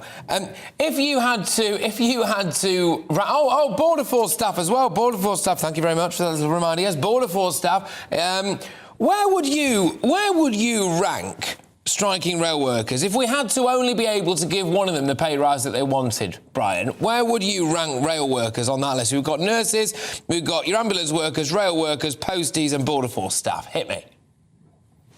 Well, I think that the nurses would be top of my list. I think that what they had to endure throughout the pandemic and what they do it for, I know some nurses who went through that, and the whole experience left them just distraught in the end, and questioning their continued time in the profession. I would put nurses top of the list, but I think that the rail workers, they're looking for a fair salary for an honest day's work, and at the point at which they feel they have an acceptable offer, then I would hope they accept it.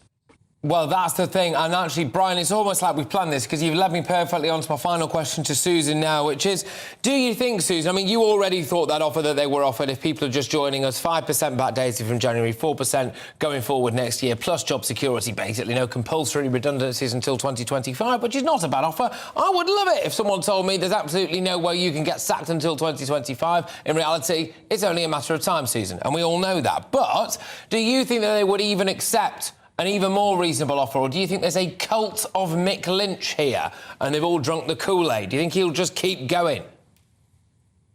I think Mick Lynch will keep going. I believe Mr. Scargill has been on the picket lines at one time or another. And that's exactly what Arthur Scargill did. He just kept going and going and going. And at the end of the day, it was the wives of the miners that broke the strike, because the wives went on strike and they made their husbands go back to work for the reasons I've just said. They've got no money to feed the children. They were chopping down the garden fences to keep the houses warm. Well, I don't think that the railway workers will allow it to get as far as that. 9% is a Patrick, I'd good, just like to say, if people are offer. having to chop down their fences to fire their homes, that's the reason that people might be going on strike. Yeah, but both of you, go on, very quickly, They haven't got to chop down the fences, have they? And they don't want to get to that point. And 9%, there's a lot of people in this country would love to be able to say yes to 9%. All right. Look, both of you, thank you very much. And can I just say, Brian, you're looking fantastic, but Susan, especially glamorous today, I must say. Both of you, thank you very, very much. Very much, both of you. I love that. Brian Dugan there in Solihull and Susan Harris in Carmarthenshire. This is what we're about, ladies and gentlemen, the People's Channel. I wanted to gauge the public mood, the public temperature as to whether or not people really are still on side of the unions. Anyway, you are with me, Patrick Christys, on GB News. Coming up, a major breakthrough has been made by scientists in the US in the field of nuclear energy. Researchers have overcome a major barrier in recreating nuclear fusion, which could produce near limitless clean energy. Here we go. No need for all that net zero tosh. Just put your faith in human ingenuity, and actually we can all crack on driving diesel cars and trust that some utter brain box in America will one day sort it out for us. And it's happened, maybe. We'll bring you the latest and more on the PM's plans to cut down on migrants crossing the Channel illegally. I will be joined shortly by Conservative MP Craig McKinley. He'll be, manner of moments. I'll be back in a tick. See you soon.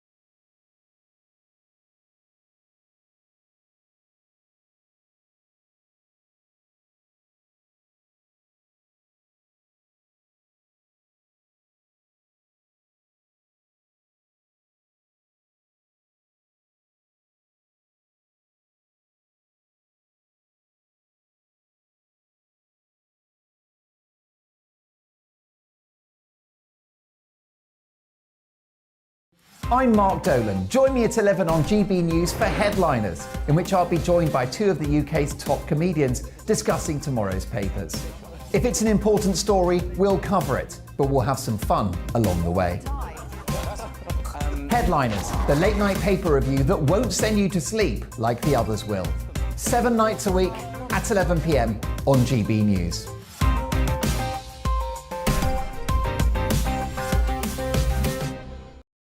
Later Thursday nights on GB News. At 6, it's Deebs & Co. 7 o'clock, Farage.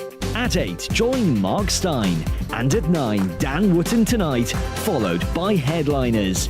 On TV, radio and online. This is GB News.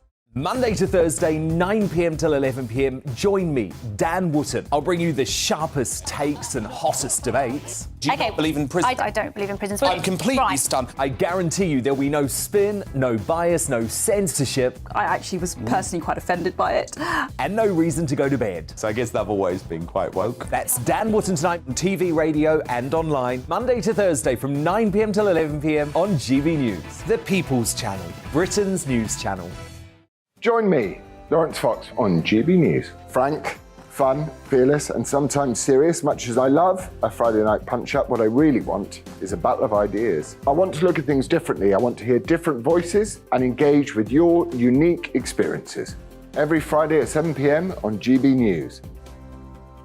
Hello, I'm Esther McVeigh. And I'm Philip Davis. Whether you're watching or listening on TV, online or on radio, we handpick the latest stories, debates and expert opinions for your weekend. So whether that's politics, news or showbiz, we've got it covered. Join us every Saturday morning at 10 o'clock on GB News. Join me every Sunday at 6 p.m. for Gloria Meets. In exclusive interviews, I'll be finding out who our politicians really are and what they really think. It's something that you would never want anyone to suffer. I didn't know what channels there were. I didn't think I'd be believed. I must have weighed about 7 stone and I'm 5'8". My instincts was to sort of cover this up. I mean, clearly that was a mistake. Join me every Sunday at 6 p.m. on GB News, the People's Channel, Britain's news channel. Hello there, it's Eamon Holmes here from Breakfast on GB News. We're not just on your television and your screens, you know. We're on DAB plus digital radio, so you can listen to your favourite shows on the move. If you've not yet listened to GB News Radio, it's very simple. We're on your radio player and tune-in apps, on your smart speaker, phone or tablet, or online at gbnews.uk. Take us with you wherever you go. GB News Radio. You never have to miss a moment of the People's Channel.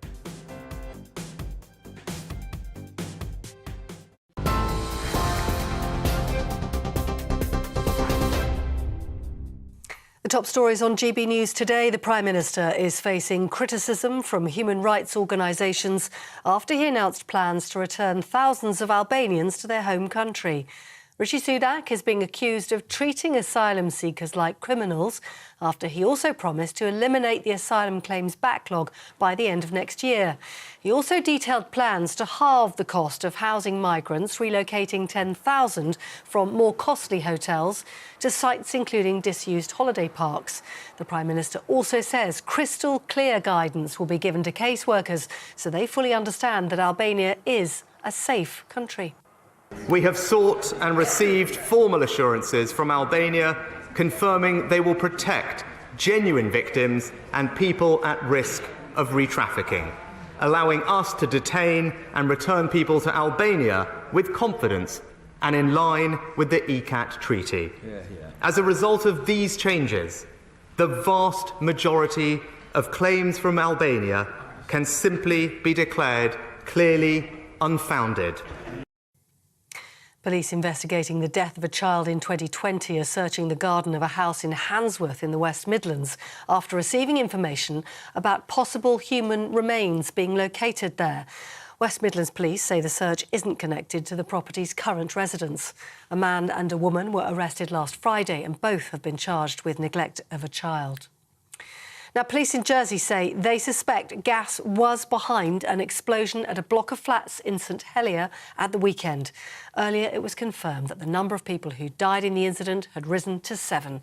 The island's police chief has named 2 people who are still missing. They are Ken and Jane Ralph, aged 72 and 71.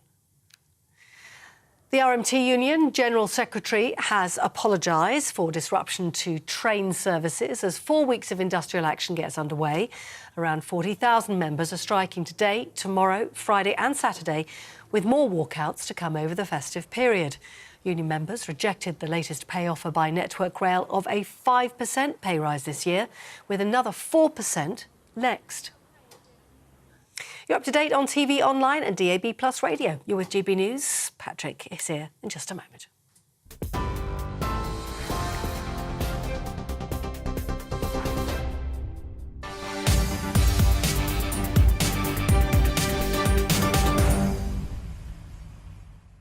Well, welcome back, everybody. Now, American-based scientists are expected to announce that they have made a breakthrough in nuclear fusion technology by announcing they have managed to get more energy out of a fusion than it took to create it. The team reportedly extracted 2.5 megajoules from a 2.1 megajoule fusion, achieving an energy surplus for the first time. The ability to properly harness nuclear fusion has been described as a holy grail of energy production. Basically, this is a massive breakthrough. Yeah, don't worry, I didn't understand that either. This is essentially a massive breakthrough that might mean that we don't have to bother with this net zero tosh anymore. With me now is Brian Katz, a physicist, engineer who knows a lot more about this than I do, thankfully. Look, Brian, just whiz us through this. How big a breakthrough is this? Why do we care? Why should we care? Hi, Patrick. Well, it's interesting because of the science that's being proven, not because of any likely near-term future energy source. It didn't do ignition. If you read the press release, you'll actually find that was the energy that hit the ball that they fire. They fire multiple lasers into a ball. It's an interesting way of doing things like that. He said, trying to do a demo, and that controls the heavy hydrogen that they fuse and holds it together while they pump energy into it. But in fact, what they were considering was how much energy hit the ball, not how much energy they were using to make the lasers work. So it's actually not ignition. And it's a very, very small amount of energy they're generating, and they're generating. But hang on a second, Brian. I thought this was the answer to all of our problems, Brian. I thought this is right. Where we really are, the answer to our problems. I was listening to what you were saying before. If you want to get to net zero quickly, start building some nuclear power stations like you could have done 30 years ago. We've got plenty of power stations we can build that are nuclear, but they're fission, not fusion, of course, which means you have the waste problem, that's all. Right, okay, look, Brian, so just tell me, right, why I should ever really care about nuclear fusion, because I was reading the headlines this morning, massive breakthrough, this is great, this is fantastic, and actually they've just fired a load of lasers at something and we all just still have to crack on with Greta Thunberg's fantasy.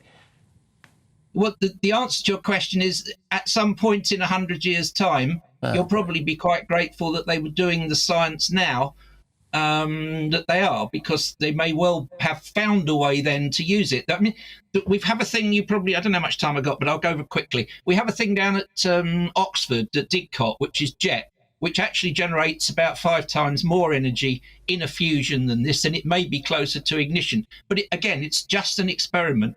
Right. And they're building another one in France, which is 10 times bigger, but still not big enough. Oh, they've beaten us on there as well. I'm sick of losing to the French, Brian. Yeah, but it's a far nicer place to do science in Gorge du Verdon. Is it? Yeah, the wine's better, yeah, exactly. You can do your science, you have your nice wine break for lunch, bit of cheese on the go as well, some cured meats, absolutely, bit of skiing in the winter, yeah, exactly. Anyway, look, Brian, thank you very, very much, I must say. It's been really enlightening stuff, even if I did bill it as the cure to all of the world's problems, and it wasn't quite that. But hey, I've been known to get carried away before, and I will get carried away again. Did it? Well, absolutely. Brian, thank you very much. Brian Catt there, who is a physicist engineer. Right, well, I've been accused of many things on this show before and pumping out various different exaggerated things. That's probably the biggest I've ever done, which is essentially announcing that there was a cure for all of the world's problems, and to be told by Brian Catt, the physicist, that maybe in 100 years' time I'll be grateful. There we go. Prime Minister Rishi Sunak has announced a 5-point plan to tackle illegal immigration. I'm back on safer territory now, topic-wise for me, including weekly deportation flights to Albania until the backlog of 150,000 asylum seekers is removed. The agreement with Albania would designate the country as safe and allow for the vast majority of Albanian migration claims to be declared unfounded, which I think we all know is a good thing. The PM also released a host of other measures, including having a new small boat command, so almost like a task force in the Channel, ending the use of hotels to house migrants, and speeding up the processing. Let's talk now to Conservative MP for South Thanet, Craig McKinley. Craig, thank you very much. Great to have you on the show. I am struggling to get behind this because, I'm sorry, I just don't believe that anything's going to happen anymore. Your views? No, I was very pleased with the robust language that the Prime Minister gave today. Up to an initial 5-point plan, that's the Albania one, which I would have thought is the low-hanging fruit that we could have dealt with some time ago, to try and get us back to what other nations seem to be doing, not least Sweden and Germany, who refuse point-blank any applications for asylum from Albania. If they can do it, then surely so can we. And the rest of EU countries are pretty much close to zero applications from Albanians as well are accepted. So these are countries that they're under the same ECHR as we are, that we always highlight as perhaps a bogeyman.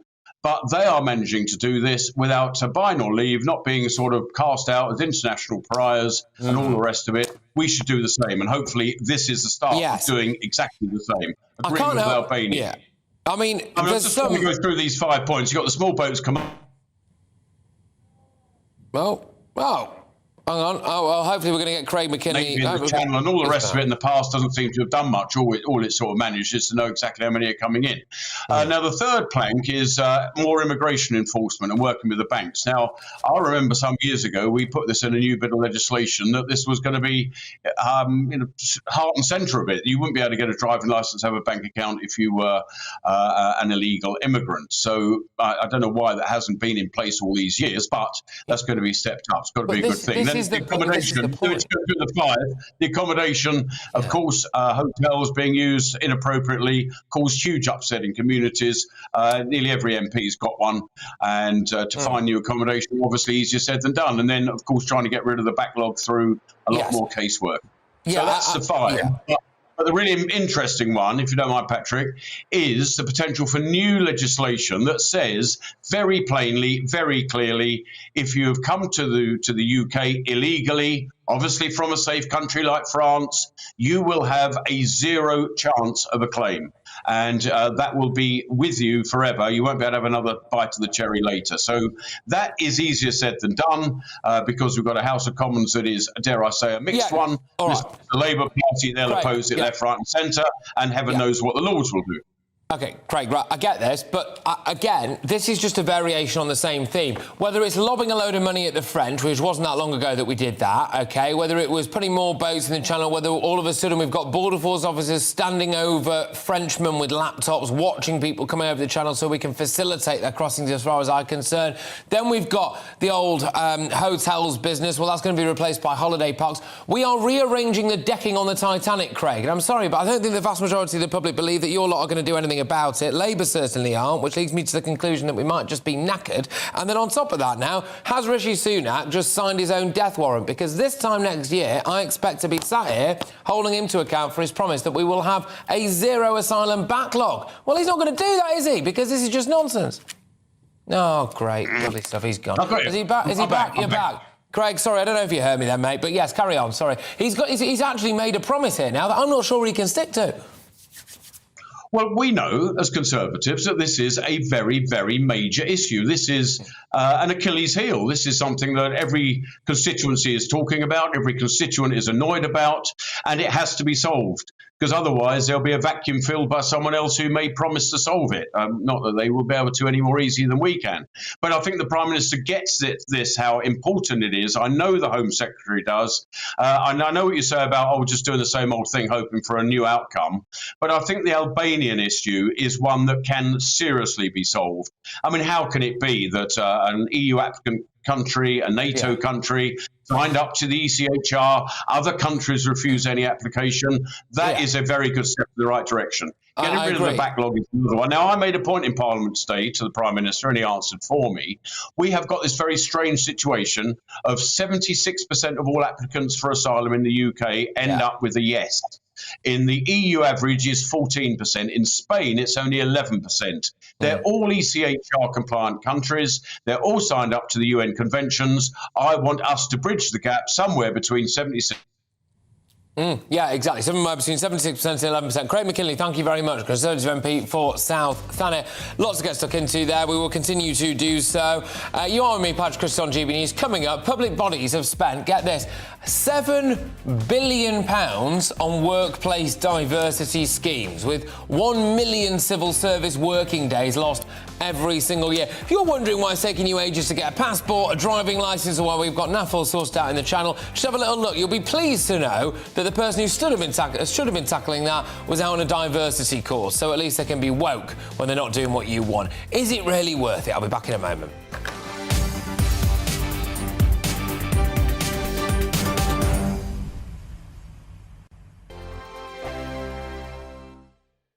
Monday to Thursday, 9 p.m. till 11 p.m. Join me, Dan Wootton. I'll bring you the sharpest takes and hottest debates. Do you not believe in prison? I don't believe in prison. I'm completely stunned. I guarantee you there'll be no spin, no bias, no censorship. I actually was personally quite offended by it. And no reason to go to bed. So I guess they've always been quite woke. That's Dan Wootton tonight on TV, radio and online. Monday to Thursday from 9 p.m. till 11 p.m. on GB News. The People's Channel, Britain's news channel. Every morning from 6 o'clock, we'll wake you up with GB News Breakfast with all the stories you didn't know from the night before. So whether it's serious news, entertainment, or your own views from all over our great nation, we're here to kick off your day with a smile. The national media should be reflecting and reporting what's happening here. You will notice the northwestern accents. Whether you're with us on TV, radio, or online, every morning, it's breakfast from 6 a.m. Hope you can join us. Join me every Sunday at 6 p.m. for Gloria Meets. In exclusive interviews, I'll be finding out who our politicians really are and what they really think. It's something that you would never want anyone to suffer. I didn't know what channels there were. I didn't think I'd be believed. I must have weighed about 7 stone and I'm 5'8". My instincts was to sort of cover this up. I mean, clearly that was a mistake. Join me every Sunday at 6 p.m. on GB News, the People's Channel, Britain's news channel. Hello there, it's Eamon Holmes here from Breakfast on GB News. We're not just on your television and your screens, you know. We're on DAB plus digital radio, so you can listen to your favourite shows on the move. If you've not yet listened to GB News Radio, it's very simple. We're on your radio player and TuneIn apps, on your smart speaker, phone or tablet, or online at gbnews.uk. Take us with you wherever you go. GB News Radio. You never have to miss a moment of the People's Channel. My name's Tom Harwood and join me 9:30 a.m. every weekday for The Briefing, your one-stop shop for everything you need to know about what's going on in politics today. I wonder if this is a deal that might need to be like the biscuits in this factory, twice baked. Is there not an opportunity here to win out against the extremes? Tom Harwood, GB News. What are you going to do about it? Things should have been done differently, and they certainly are being done differently. Don't miss it. The Briefing with me, Tom Harwood, 9:30 Monday to Friday on GB News. Hello, I'm Simon Evans. Join me on GB News for Headliners at 11 p.m, where I'll be joined by two of the country's top comedians as we take a look at tomorrow's newspapers tonight. If it's a big story, we'll be covering it, I guarantee, but we'll also have some fun along the way. That's GB News Headliners at 11 p.m. We won't put you to sleep, unlike some of the other paper review shows out there. So join us, 11 p.m, 7 nights a week.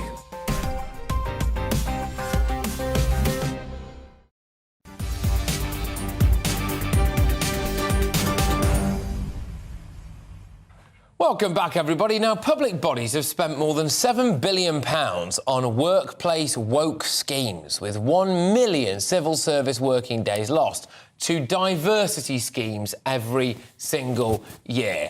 I'm sure we all feel incredibly grateful about it. I mean, that, to me, epitomises diversity more than anything else, doesn't it? A woman with multicoloured hair. Anyway, the public sector alone employs more than 10,000 full-time diversity officers with an average salary of 42 grand. This comes as Warwickshire County Council organised an African drumming workshop for all employees as part of Hate Crimes Awareness Week in the latest display of workplace diversity. I mean, I would love to see the stats on how much more inclusive it made it. The fact that, OK, so we've got African Awareness Week now. We're going to do a drumming class. Anyway, let's talk to Dr Marie Korthar-Douda, who is a lecturer at Oriel College, Oxford.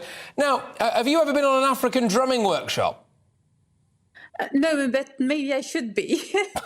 No, but does this stuff actually work? I mean, what's the point of taking hours away from our civil service so they can learn how to bang a bongo drum? It all depends on how you call work. I think that there is a lot of richness, a lot of interesting things in traditional African musics, but the fact that this would take place in a hate crime awareness week is a bit surprising, isn't it? Because would that mean that being exposed to drums would make people less hateful? And if so, why? My impression is that, on the contrary, it ends up only emphasizing many cliches that we already have in mind. That African music is bong bong on drums. African music is richer, more diverse than that, and even just African drums, it doesn't make more sense. Because there are drums, bongo drums. Look, I agree with you. It's just not. You can't really wrap it up as drums, just as you wouldn't give a workshop on Western music, would you? Where would you start? Do we do Gregorian chant, or do we do opera? What is Western music? What is European music?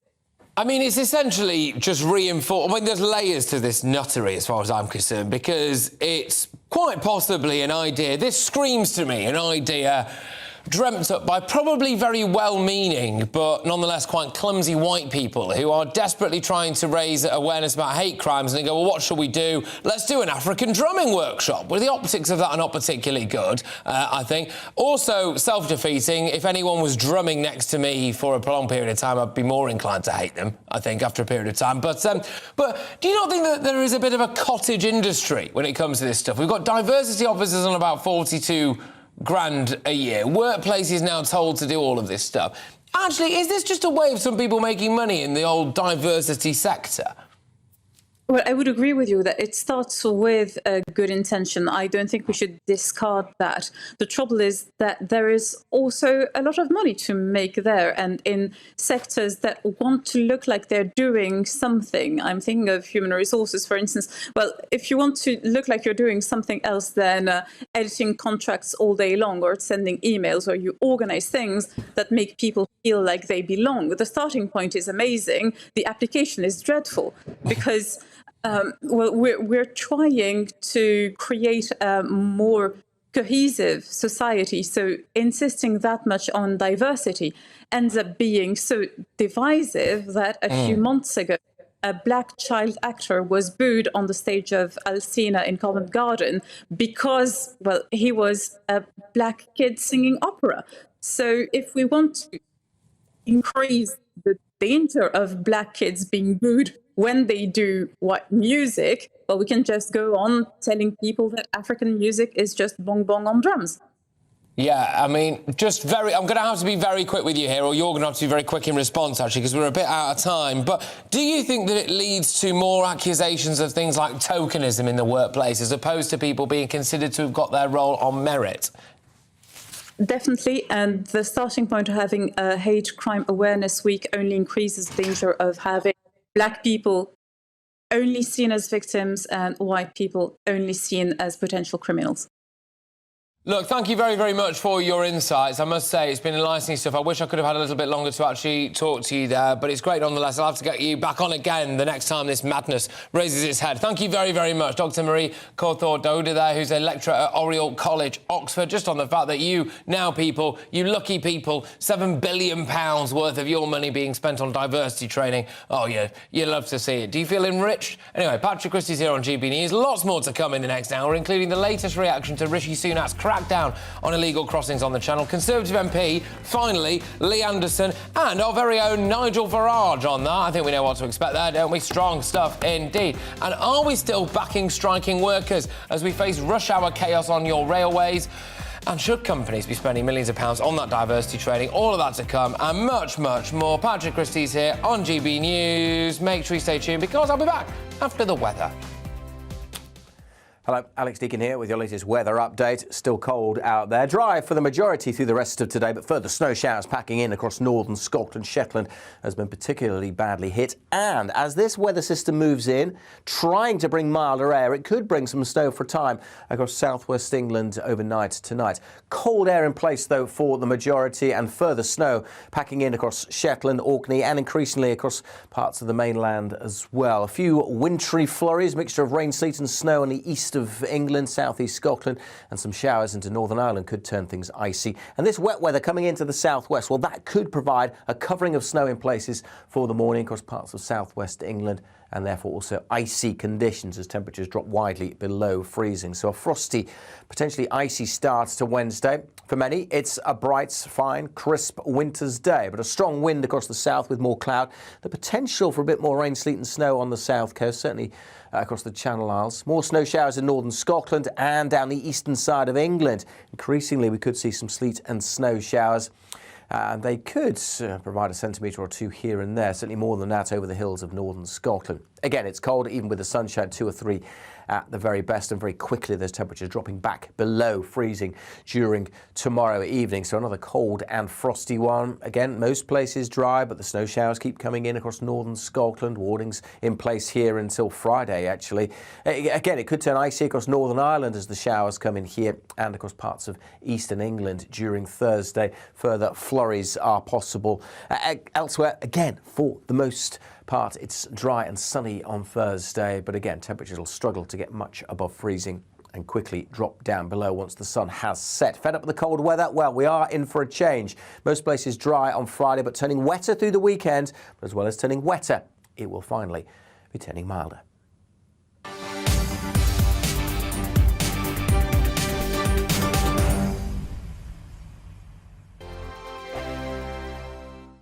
We are GB News, and we'd like to say thank you to each and every one of you for bringing us your conversations, for helping our great nation find its voice. We are here for you on radio, television, and online, across England, Scotland, Wales, and Northern Ireland. It's not the BBC, you actually get your facts right. We are proud to be GB News, the People's Channel, Britain's news channel. Hi there, it's Stephen and Anne. At breakfast from 6 a.m, you'll always be caught up with everything you need to know, the latest headlines, opinions and debates. We'll bring you the good news and the bad, but most of all, we're here for you. Remember, send in your views and let us know what you would like us to talk about. That's because we're your news channel. And every morning at 6 a.m, it's breakfast on GB News. Monday to Thursday on GB News, it's Bev Turner Today from 10 a.m. We're going to be here for you, our GB News family, to keep you up to date, but also make you smile. There's a guy who went from puberty to adultery. And I can't wait to bring a few of my own opinions. I have no time for cultural totalitarianism. We'll engage in passionate, but always polite debate, with your thoughts and opinions at the centre of it all. Only on GB News, the People's Channel, Britain's news channel. Join me, Nana Akue, Saturday and Sunday afternoons on GB News. Expect fiery debate and passionate discussion as me and my panel tackle some of the biggest topics hitting the headlines. It's a place for everyone's opinion. No one gets cancelled, but no one gets an easy ride. Oh, she's on it today! Be ready for conversations that are fierce, frank, and of course, fun. Every Saturday and Sunday afternoon from 4 p.m. on GB News, the People's Channel.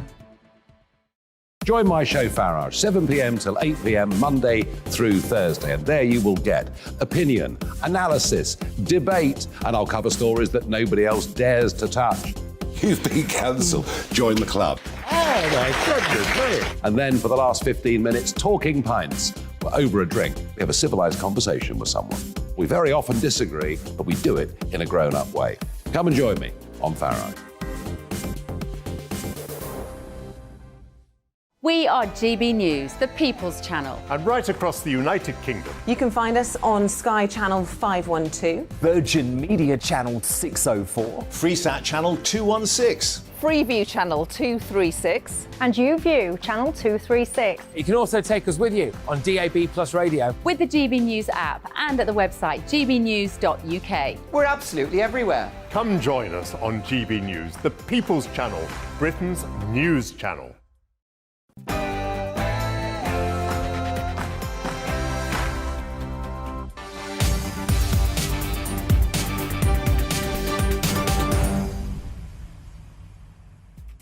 Welcome back, everybody. It's 5 o'clock. This is GB News, and I am Patrick Christys. Coming up this hour, the Prime Minister has revealed fresh plans to crack down on those channel crossings. If you enter the UK illegally, you should not be able to remain here. Yeah, we've heard it all before. Rishi Sunak says that the aim is to clear the backlog of UK asylum seekers by the end of 2023. He'll launch a new dedicated unit, the Small Boats Operational Command, and for the first time, Border Force officers will be stationed at Tirana Airport under a new agreement with Albania. I'll get the thoughts of Nigel Farage, who will be joining me live on that, and the General Secretary of the RMT, Mick Lynch, seems to have been getting a bit shirty with journalists today when it was suggested he's trying to ruin Christmas. The Grinch said that the rail strikes have hit commuters again today, as around 40,000 members of the RMT walked out in the first wave of 48-hour strikes. Will the walkouts hit our Christmas parties? I will hear from one restaurant owner who said to cancel nearly half of his bookings because of the strikes. Get in touch with your thoughts. The big ones there, really, aren't they? Do you believe Rishi Sunak when he says he's going to clamp down on the old asylum seeker stuff? And also another one as well. It turns out that you are basically going to have to call a taxi instead of an ambulance if you get ill in the coming week. So good luck to you. GB Views at gbnews.uk. Before that, it's your latest headlines.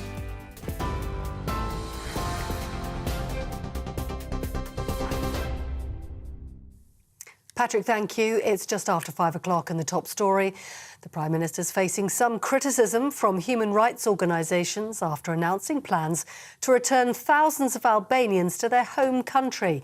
Rishi Sunak is being accused of treating asylum seekers like criminals after he also promised to eliminate the asylum claims backlog by the end of next year.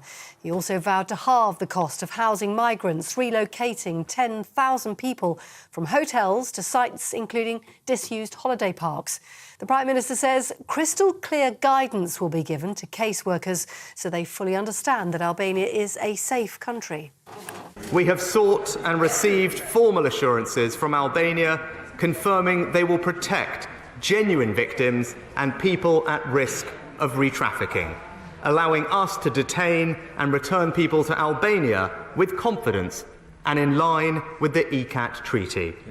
As a result of these changes, the vast majority of claims from Albania can simply be declared clearly unfounded. But in response to that, the Labour leader Sir Keir Starmer said the Conservatives just can't keep their promises. All of that has been said almost word for word before. The last time we had measures, the last time we had legislation. Plenty of newspaper headlines about wave machines, prison ships, fantasy islands, but no effective action. All designed to mask failure, to distract from a broken asylum system that can't process claims, can't return those with no right to be here, and can't protect our borders.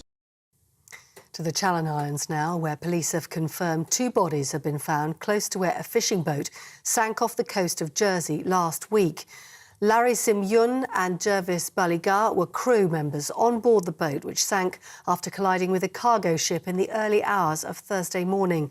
The craft was being skippered by Michael Michieli. All 3 men died. Jersey police say they're continuing with their search and recovery operation. Well, still in Jersey, and police say they suspect gas was behind an explosion at a block of flats in St Helier on Saturday morning. Earlier, it was confirmed the number of people who had died in the incident had risen to 7. The island's police chief has named 2 people who are still missing. They're Ken and Jane Ralph, both in their 70s. A 6-year-old boy remains in a critical condition in hospital after he fell through an icy lake in Solihull. 3 other boys, aged 8, 10 and 11 have died after being pulled out of the water in Kingshurst. Members of the public applauded a group of 21 officers from West Midlands Police who marched through the town to lay flowers in tribute to the boys. Balloons, soft toys and candles were left at a vigil which took place last night. Now, as you've been hearing, the RMT Union General Secretary has been apologising for disruption to train services as 4 weeks of industrial action began today. Around 40,000 members are striking today, tomorrow, Friday and Saturday, with more walkouts to come over the festive period. Union members rejected the latest pay offer by Network Rail of a 5% pay rise this year, with another 4% in 2023. The Transport Secretary Mark Harper asked the union to reconsider, but Mick Lynch says they need a better offer. To the government, our message is that we need to get a deal, we need to get around the table, and they need to show some goodwill and some expertise and some facilitation to try and create a document or a set of documents that we can all support. And at the moment, they know that what they're putting forward to us is through their agents in the Rail Delivery Group and Network Rail. They know that that's not good enough, but I believe we can get there. I'm an optimist. Scientists in the United States have, for the first time, used nuclear fusion to generate more power than was consumed. Nuclear power plants currently rely on fission, which splits atoms, releasing harmful radiation. But fusion energy, which pushes atoms together, is safer, sustainable, clean and cheap. The decades-long international effort could one day lead to unlimited energy and aid the fight against climate change. Scientists say the process briefly recreated the conditions of a star. During experiments, 192 high-energy lasers converge on a target about the size of a peppercorn, heating a capsule of deuterium and tritium to over 3 million degrees Celsius and briefly simulating the conditions of a star. This is GB News. More news as it happens. Now here's Patrick.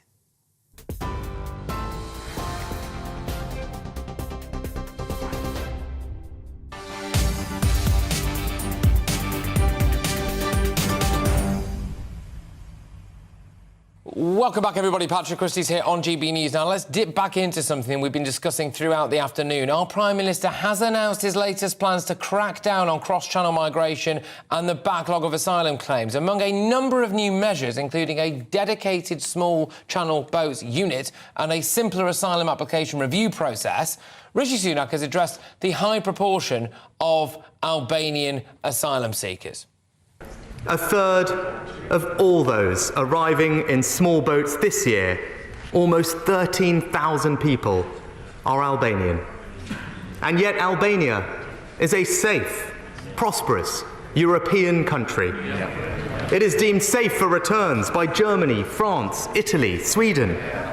It is an EU accession country, a NATO ally, and a member of the same treaty against trafficking as the United Kingdom. The Prime Minister of Albania has himself said there is no reason why we cannot return Albanian asylum seekers immediately. OK, all right, so look, in a nutshell, basically he wants to make it a lot quicker for us to deport a lot more Albanians if they don't meet our asylum criteria, to reform the modern slavery laws to make it harder for them to lie about being victims of modern slavery, to use holiday camps and disused student halls and disused military barracks instead of hotels in order to house some of these people, to put more people in the channel, so a small boats task force, presumably to take the pressure off the RNLI and existing border force when they're not on strike, of course, and loads more as well. But Labour leader Sir Keir Starmer has dismissed the new government measures as unworkable gimmicks. How can he have any credibility to say new legislation is going to be the answer? The unworkable gimmicks go on. So do the crossings. We need to bring this to an end. That means a proper plan to crack down on the gangs, quick processing, return agreements, serious solutions to a serious problem, and that is what Labour will offer.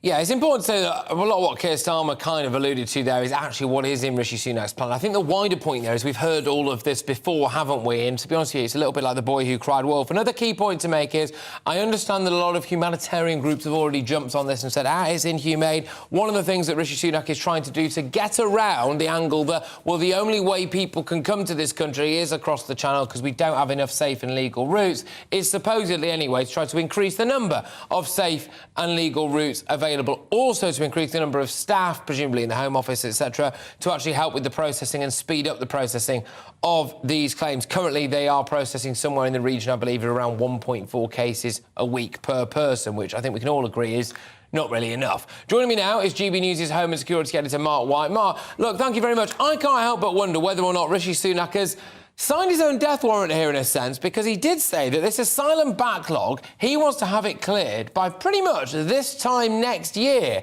Is that too ambitious? Well, I mean, he's making what is a very bold prediction. There is no doubt it certainly caused an eyebrow or two to be raised, because that would seem a monumental task, given that we're at 150,000 of a backlog of asylum seekers at the moment, and it doesn't look like it's going anywhere other than up.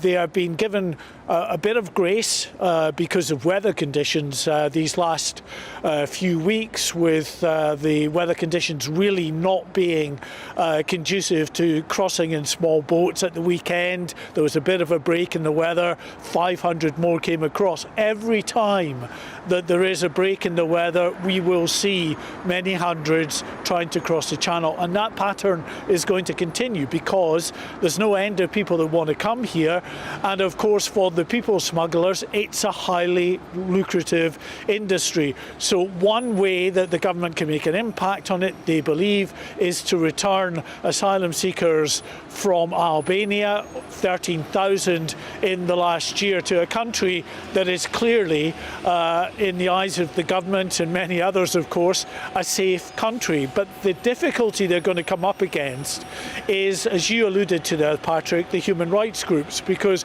what they will argue, and they believe they've got quite a strong case, is that just because you're from Albania, and it might be, you know, deemed as a wholly safe country, does not mean that you should be denied the opportunity to claim asylum and to have that asylum claim processed. Any other country in the world that you come from, you are allowed to claim asylum, and it has to be assessed properly. So that's what the government could come up against. They say that they want an expedited process for assessing that asylum, and the default position will be, if you're coming from this safe country, then it should be denied unless there is significant evidence to back up the case that you know, your human rights have been denied you in the likes of Albania. But it's a difficult one, and we've seen time and time again when people enter the asylum system and then they fall into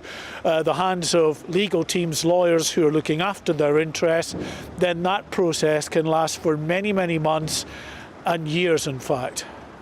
Yeah, Mark, and the more I look at this, I'm going to be getting stuck into some of it as well with Nigel Farage and Lee Anderson, who's a Conservative MP for Ashfield. They've both been very vocal on this. But the more I look at it, the more I think, I'm not quite sure this adds up. If he's going to start introducing more safe and legal routes as well, he's going to have to try and set them up or liaise with people. That's going to require staff. Also talking about these task forces, that'll require staff. And then on top of that, you're going to have more people to help speed up the processing system. All of those people presumably will have to fit within a new system, maybe have training within a new system, and the clock is ticking for Rishi Sunak now. If he's set himself that rather arbitrary deadline of having this backlog cleared by pretty much this time next year. Mark, just quickly, I know we've been doing a lot on things like migrant hotels. I know we really don't take our eye off the ball when it comes to that. These holiday camps and disused military barracks and disused student halls, for example, specifically as well on the military barracks. It's not gone down too well in the past when we tried to put people in disused military barracks, has it? No, I mean, everywhere they turn, they are going to come up against potential problems. And we saw with Linton-on-Ouse, that village up in Yorkshire, where they had planned to house about 1,500 odd asylum seekers in the former RAF base there. The local people were up in arms because it was going to treble the size of their village. And of course, these young men, as they would have been free to wander around the village. There's only one shop in that village. So they mounted a protest. The local council was going to take them to the High Court, and in the end the government backed down. Now it's very likely, I would suggest, that every other location that they decide to visit as a potential area for housing asylum seekers is going to come up against the same thing, whether it is a disused holiday park, whether it is former student accommodation or former military bases. People living in that area are not going to want thousands of asylum seekers housed in their area. It's a fact of life. You know, they are not going to want that, and they will fight hard, there is no doubt, against any plans to do that. Mark, thank you very much. Mark White, there, our Home and Security Editor, just bringing you the very latest when it comes to Rishi Sunak's big migrant crackdown. We have heard it all before. I'm going to be talking to Nigel Farage about this in a matter of minutes, and then Lee Anderson as well, Conservative MP for Ashfield. I've got a little bit of time to digest this now. It'll be interesting to get their views on it, but I do want yours as well. GBviews at gbnews.uk. Lots of different elements to it. I think a reform to the modern slavery laws, we can all agree, is probably a good thing, because we don't want people who can keep saying they're victims of modern slavery, despite the fact they have paid tens of thousands of pounds to be transported somewhere. It would be a little bit like paying a taxi driver to take you somewhere and then saying that you were wrestled there against your will. We are open and vulnerable to that at the moment. Doing more to recognise that Albania is a safe country, as a lot of our European counterparts do.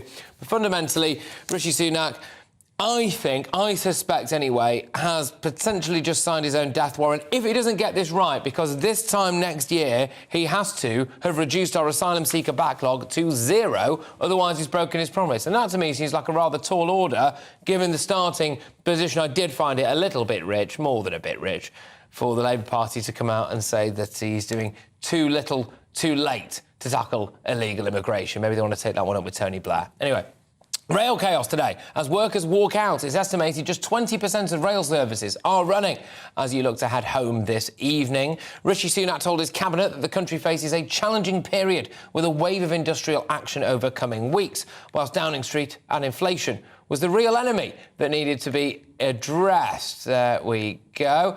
Let's have a quick look at some of those strike dates, shall we? Here we go. Right, now, let's keep this calendar on the screen because it's important, this.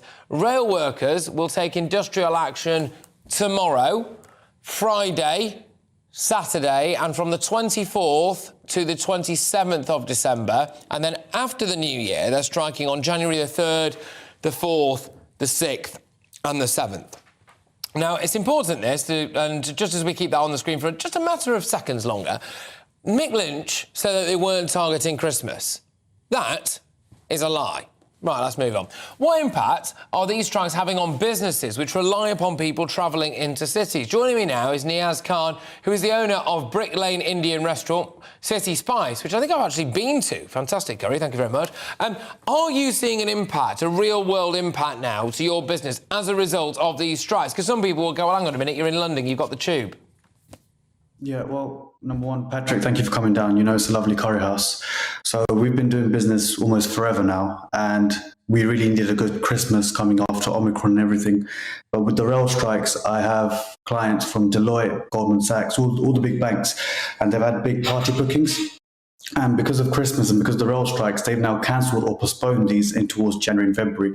So my pipeline for these 2 weeks, I've lost about 40 to 45% of these bookings. And these are supposed to be, you know, the big ticket bookings that help a lot when it comes into January and February and March, when you're not necessarily making money even when you're running a restaurant. But I think yours is a really good example because I like to humanise these things. And you are, yeah, you're one restaurant, but there's a massively bigger picture here. And I was hearing from earlier people that I was speaking to on the street saying, well, I work in restaurants or I work in bars, and, I mean, they can't afford to go on strike. They couldn't even if they wanted to. But it is ordinary working people like yourself and like your staff, presumably, who will now suffer as a result of these strikes. So how do you take it when people say, well, if you don't support the strikes, you don't support workers? I mean, saying that I don't support the strikes means I don't support the workers. That's not it. It's more the fact that when I have a business, I need to be able to plan. I need to be able to go into work knowing that, yes, I will be able to get through the day, and, you know, the food that I make, I'll be able to sell. With these rail strikes and with everything that's going on, it's bringing an enormous amount of unpredictability. You know, I had a list of bookings that I knew, yes, I'm going to use these to get these through. You know, we're going to have a nice Christmas. We're going to finish it off well. Come along the rail strikes and it just vanishes. The business just goes. And it's that unpredictability because, you know, I've sorted the supplies out, I've sorted the staffing out for it, and it's cancelled. So now I've just got wasted labour and wasted goods. Well, what Mick Lynch would say to you is, well, blame the government, OK? Blame the government because we tried to negotiate with them. But yesterday it did emerge that apparently the offer from Network Rail to various different RMT staff was a 5% pay increase backdated for the last year just gone, and then a 4% pay increase going forward for the next year, plus job security until 2025. So 9% in the round, plus job security for the next 3 years. Some would say that's not worth striking over. Your views?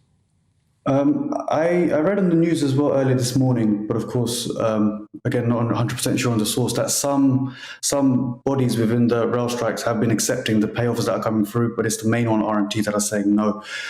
But more importantly, I understand that they're striking, of course, but I also know that public sentiment is going down because of these strikes. And me as a restaurateur, even though I'm biased, is, you know, I've had a 15% increase in the cost of food. I've had significant increase in the cost of energy, in the cost of, you know, and the cost of my own bills as well as the restaurant bills. I can't go on strike because what does that mean? I'm earning nothing at all. And, you know, I'm leaving loads of people that are coming to enjoy City Spice, lovely food, for no reason at all. So it's that aspect of, you know, at the end of the day, you need some give and take. That's the whole point of, you know, making a strike. You want to cause disruption, but you want to, you know, get an answer for it. And we have given an answer, I feel.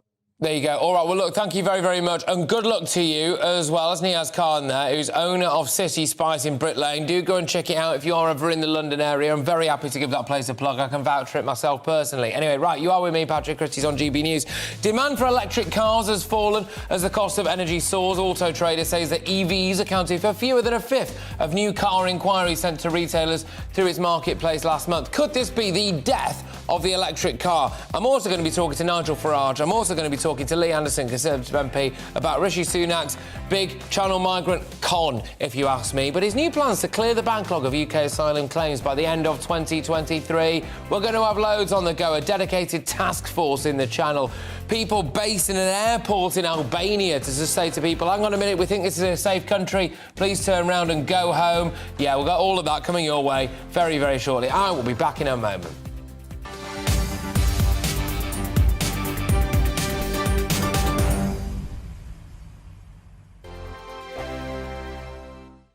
Monday to Thursday nights on GB News. At 6, it's Dubes & Co. 7 o'clock, Farage. At 8, join Mark Stein. And at 9, Dan Wootton Tonight, followed by Headliners. On TV, radio and online. This is GB News. Here on GB News Live, we'll be keeping you in the picture, finding out what's happening across the country and finding out why it matters to you. We'll have the facts fast with our team of reporters and specialist correspondents. Wherever it's happening, we'll be there from 12 noon on TV, radio and online. GB News, the People's Channel, Britain's news channel. Hello, I'm Michelle Dewberry and you can join me every weekday 6 till 7 on Dubes & Co. Me and my panel will get stuck right into the day's events and I can tell you, in fact, I can warn you, expect some robust debates, some strong opinions and perspectives from both sides of the fence. It's about you at home as well. I love to read out all of your comments, or at least as many as I can. So join me, Michelle Dewberry, Monday to Friday, 6 till 7 on Dubes & Co. We are GB News, the People's Channel. Why not take us home with you by visiting the GB News shop at gbnews.store. You'll find all the official merchandise, a really good present actually for yourself, your friends or your family. We ship across the UK mainland at no extra cost. GB News, the People's Channel. I'm Mark White. As GB News Home and Security Editor, I cover those key issues that are so important to you. Our authorities, our communities doing all they can to combat violent crime. With the public services under unbearable strain, why are we still failing to control our borders? Defence, the first priority of any government, has been continually hollowed out. Can we trust our politicians to protect the armed forces? Join me, Mark White, on GB News.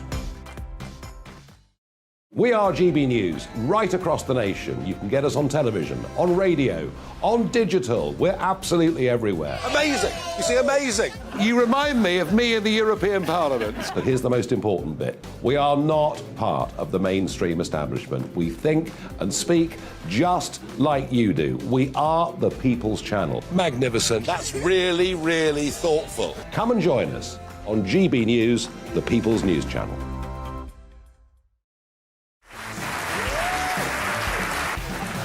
My name is Andrew Doyle. Join me every Sunday evening at 7 p.m. for Free Speech Nation. This is a show where we address current affairs and news stories of the week with the help of two wonderful comedian panellists. I brought in comics because I want to give it a lighter edge, and also they work for less. See you there.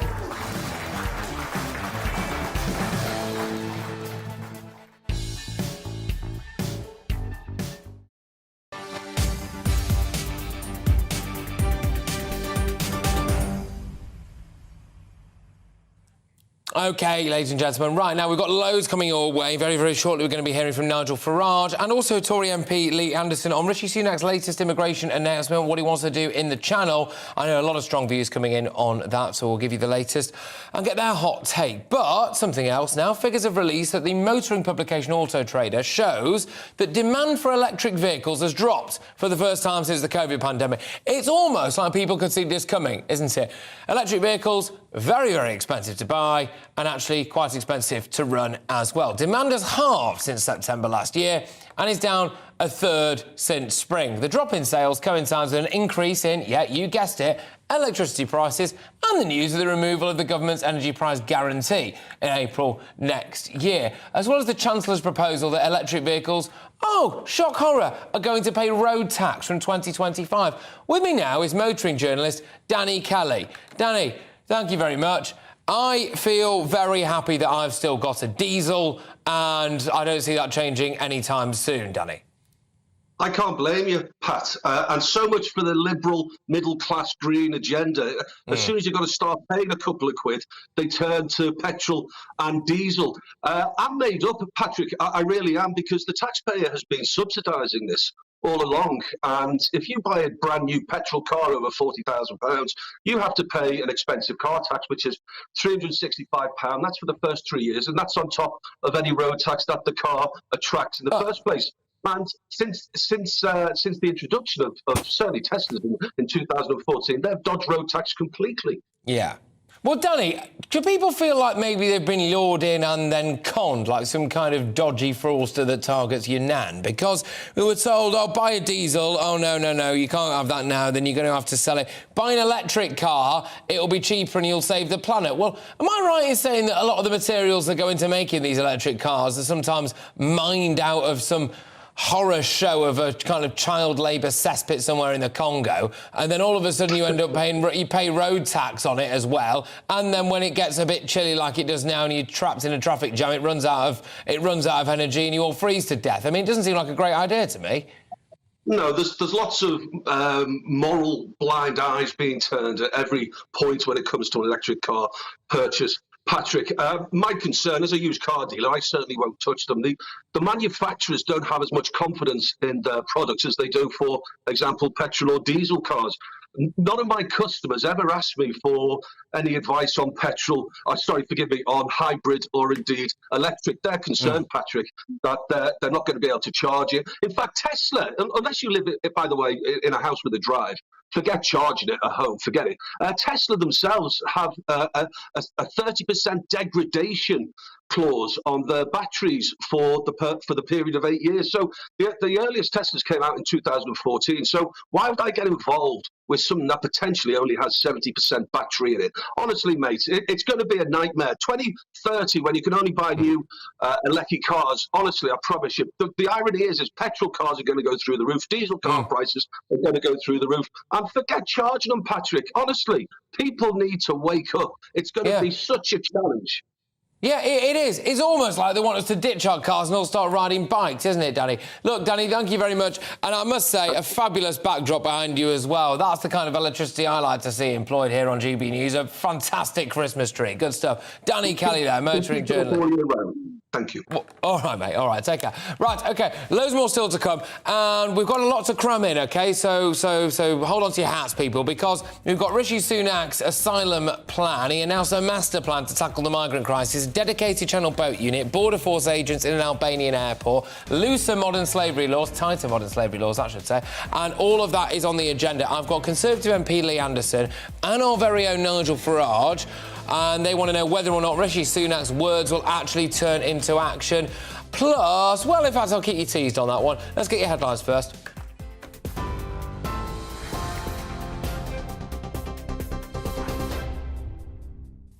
Patrick, thank you. The top stories on GB News. The Prime Minister is facing criticism from human rights organisations after he announced plans to return thousands of Albanians to their homeland.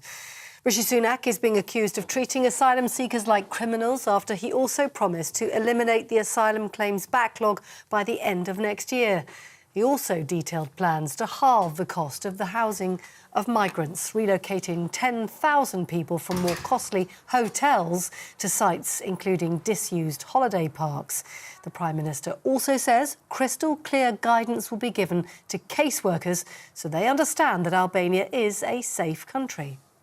We have sought and received formal assurances from Albania confirming they will protect genuine victims and people at risk of re-trafficking, allowing us to detain and return people to Albania with confidence and in line with the ECAT Treaty. As a result of these changes, the vast majority of claims from Albania can simply be declared clearly unfounded. Police investigating the death of a child in 2020 are searching the garden of a house in Handsworth after receiving information about possible human remains. West Midlands Police say the search is not connected to the property's current residents. A man and a woman were arrested last Friday. Both were charged with neglect of a child. Now, police in Jersey say they suspect gas was behind an explosion at a block of flats in St Helier at the weekend. Earlier, it was confirmed the number of people who died in the incident had risen to 7.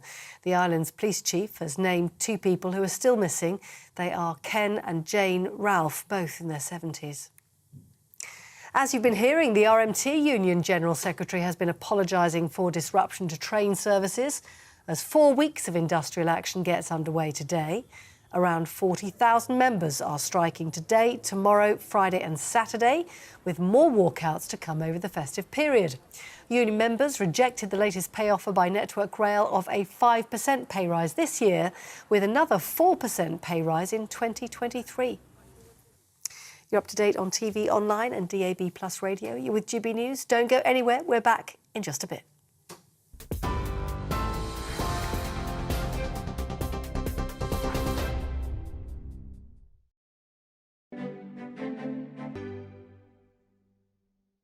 So today's financial report then, a quick snapshot of the markets, if you will. The pound buying you $1.2370 and €1.1638.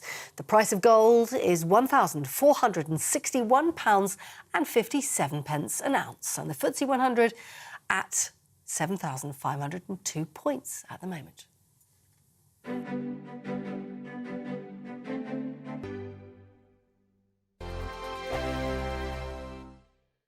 I'm Mark Dolan. Join me at 11 on GB News for Headliners, in which I'll be joined by 2 of the UK's top comedians discussing tomorrow's papers. If it's an important story, we'll cover it, but we'll have some fun along the way. Headliners, the late-night paper review that won't send you to sleep like the others will. 7 nights a week at 11 p.m. on GB News.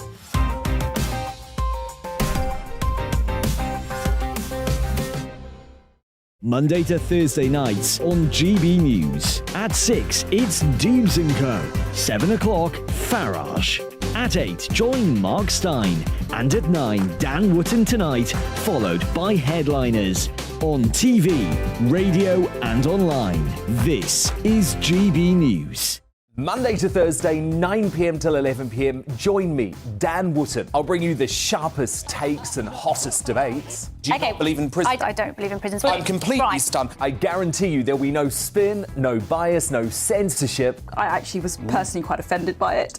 And no reason to go to bed. So I guess they've always been quite woke. That's Dan Wootton Tonight on TV, radio and online. Monday to Thursday from 9 p.m. till 11 p.m. on GB News. The People's Channel, Britain's news channel.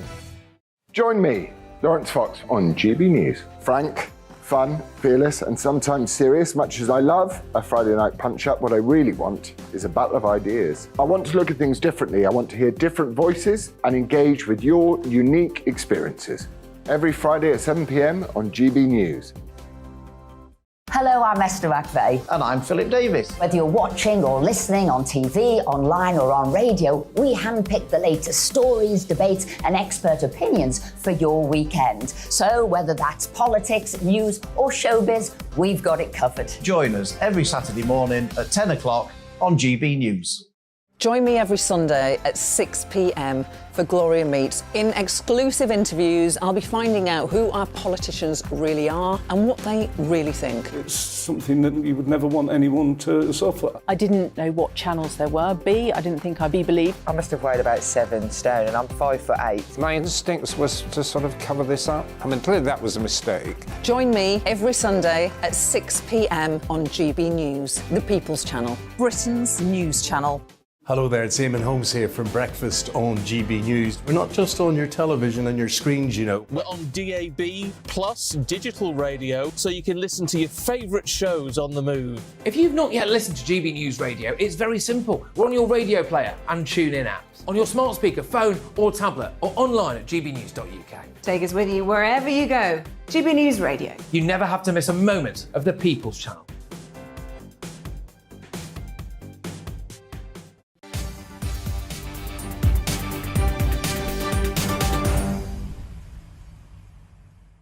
OK, welcome back, everybody. Now, this story just dropped not too long before we came on air. Rishi Sunak's big migrant crackdown, apparently. We're going to have task forces in the Channel, people stationed at an airport in Albania to try to stop people coming over here. Also, a quicker returns policy and holiday camps used instead of hotels. All of that to get stuck into and much, much more with the very own. We've got Lee Anderson, the Conservative MP for Ashfield. Lee, thank you very much. I'm aware that you've been sitting on the line for quite a while. Apologies for that, but thank you very much. Welcome to the fray. Now, people are a bit sick and tired of hot air and no action. Is this going to result in action? Well, listen, Patrick, I'm sick of hot air and no action. We've had hot air for about 3 years now on this subject. It's an absolute embarrassment. It is actually a national emergency, I think, at the moment. I was in the PM's cabinet office this morning, 7:30, with a group of colleagues, chatting about the small boats, and then in the statement later on in the chamber, I was actually encouraged by what he had to say. Look, Patrick, all I've ever wanted since I've been at this place is to have laws in place where if people arrive here illegally, i.e. in the back of lorries or small boats, then they have no right at all to claim asylum. They're sent straight back. But Lee, I've got to ask you that today. So let's crack on with it. Look, I've got to ask you. I know that you feel incredibly passionately about all of this, OK? But the fact is that Rishi Sunak, I think, maybe has made a bit of a rob for his own back. He's promised to clear the asylum seeker backlog by the end of next year. So basically, this time next year. You think it's a national emergency. You care very passionately about this. If he doesn't do it, will you be calling on him to resign? Well, if he doesn't do it, then he's failed on his promise, hasn't he, Patrick? And then we're in big trouble at the next election. This is the biggest thing that's filling my inbox every single day. You know, I'm a landlocked constituency. We don't see many illegal immigrants in Ashfield or Mansfield or Bowles, or the surrounding areas. But I'm telling you now, in the Red Wall areas, they're very, very vocal about being tough on immigration. We've not been tough on immigration. The optics are absolutely awful. We will see thousands of young men arriving on our shores on a monthly basis. People in this country are fed up. They're fed up with their hard-earned cash, their taxes, paying £7 million a day for hotels. We're seeing ridiculous legal challenges. Look, what we're playing at. I'm encouraged, but like I say, we've been marched up the hill before. Let's hope that we're going to see some proper action. Let's hope we're going to see some of these aeroplanes taking off to Albania. Like I said to the Albanian ambassador last week in the chamber, 28 quid a flight is from the UK to Albania. Let's get them on. Let's fill some flights up. Yeah, I'm inclined to agree with you. Albania, Rwanda, take your pick, really, to be honest with you, as long as there are some flights taking off. But Keir Starmer says this is too little too late, Lee. Well, listen, Keir Starmer's got no plan. In fact, today, Patrick, in the chamber, I was quite embarrassed for Sir Keir because after he just bored us to death with 10 minutes of speaking, half of his backbenchers walked out. Absolutely dreadful. Awful from Keir. I think he's on the rack a little bit with this one because there's going to come a stage early next year when we have to debate this in the Commons, and I don't know what he's going to say to appease his backbenchers because they will try and vote this down at every opportunity. You know, it's what the public want, it's what the sensible part of Parliament want, it's what anybody out there, especially in places like Ashfield where I represent, they want to see this happen. So he's going to have to have a difficult conversation, Keir is. I've just got one more with you, Lee, if that's all right, which is Rishi Sunak's biggest opposition is probably not from the Labour benches, but from the lefty lawyers. Is that not right? And he's going to have to try and change the modern slavery laws and all sorts. He's going to cop it left, right and centre, and the human rights lawyers will be bang at him. Yeah, well, let's hope, Patrick, that we do change the modern slavery laws and we put some of these lefty lawyers out of business, some of these charities as well, that are rinsing the taxpayer in this country. £203 million they've had over the past 5 years, some of these charities that are opposing the Rwanda plan. They're a disgrace, they're a drain on the taxpayer, and we need to clear them off.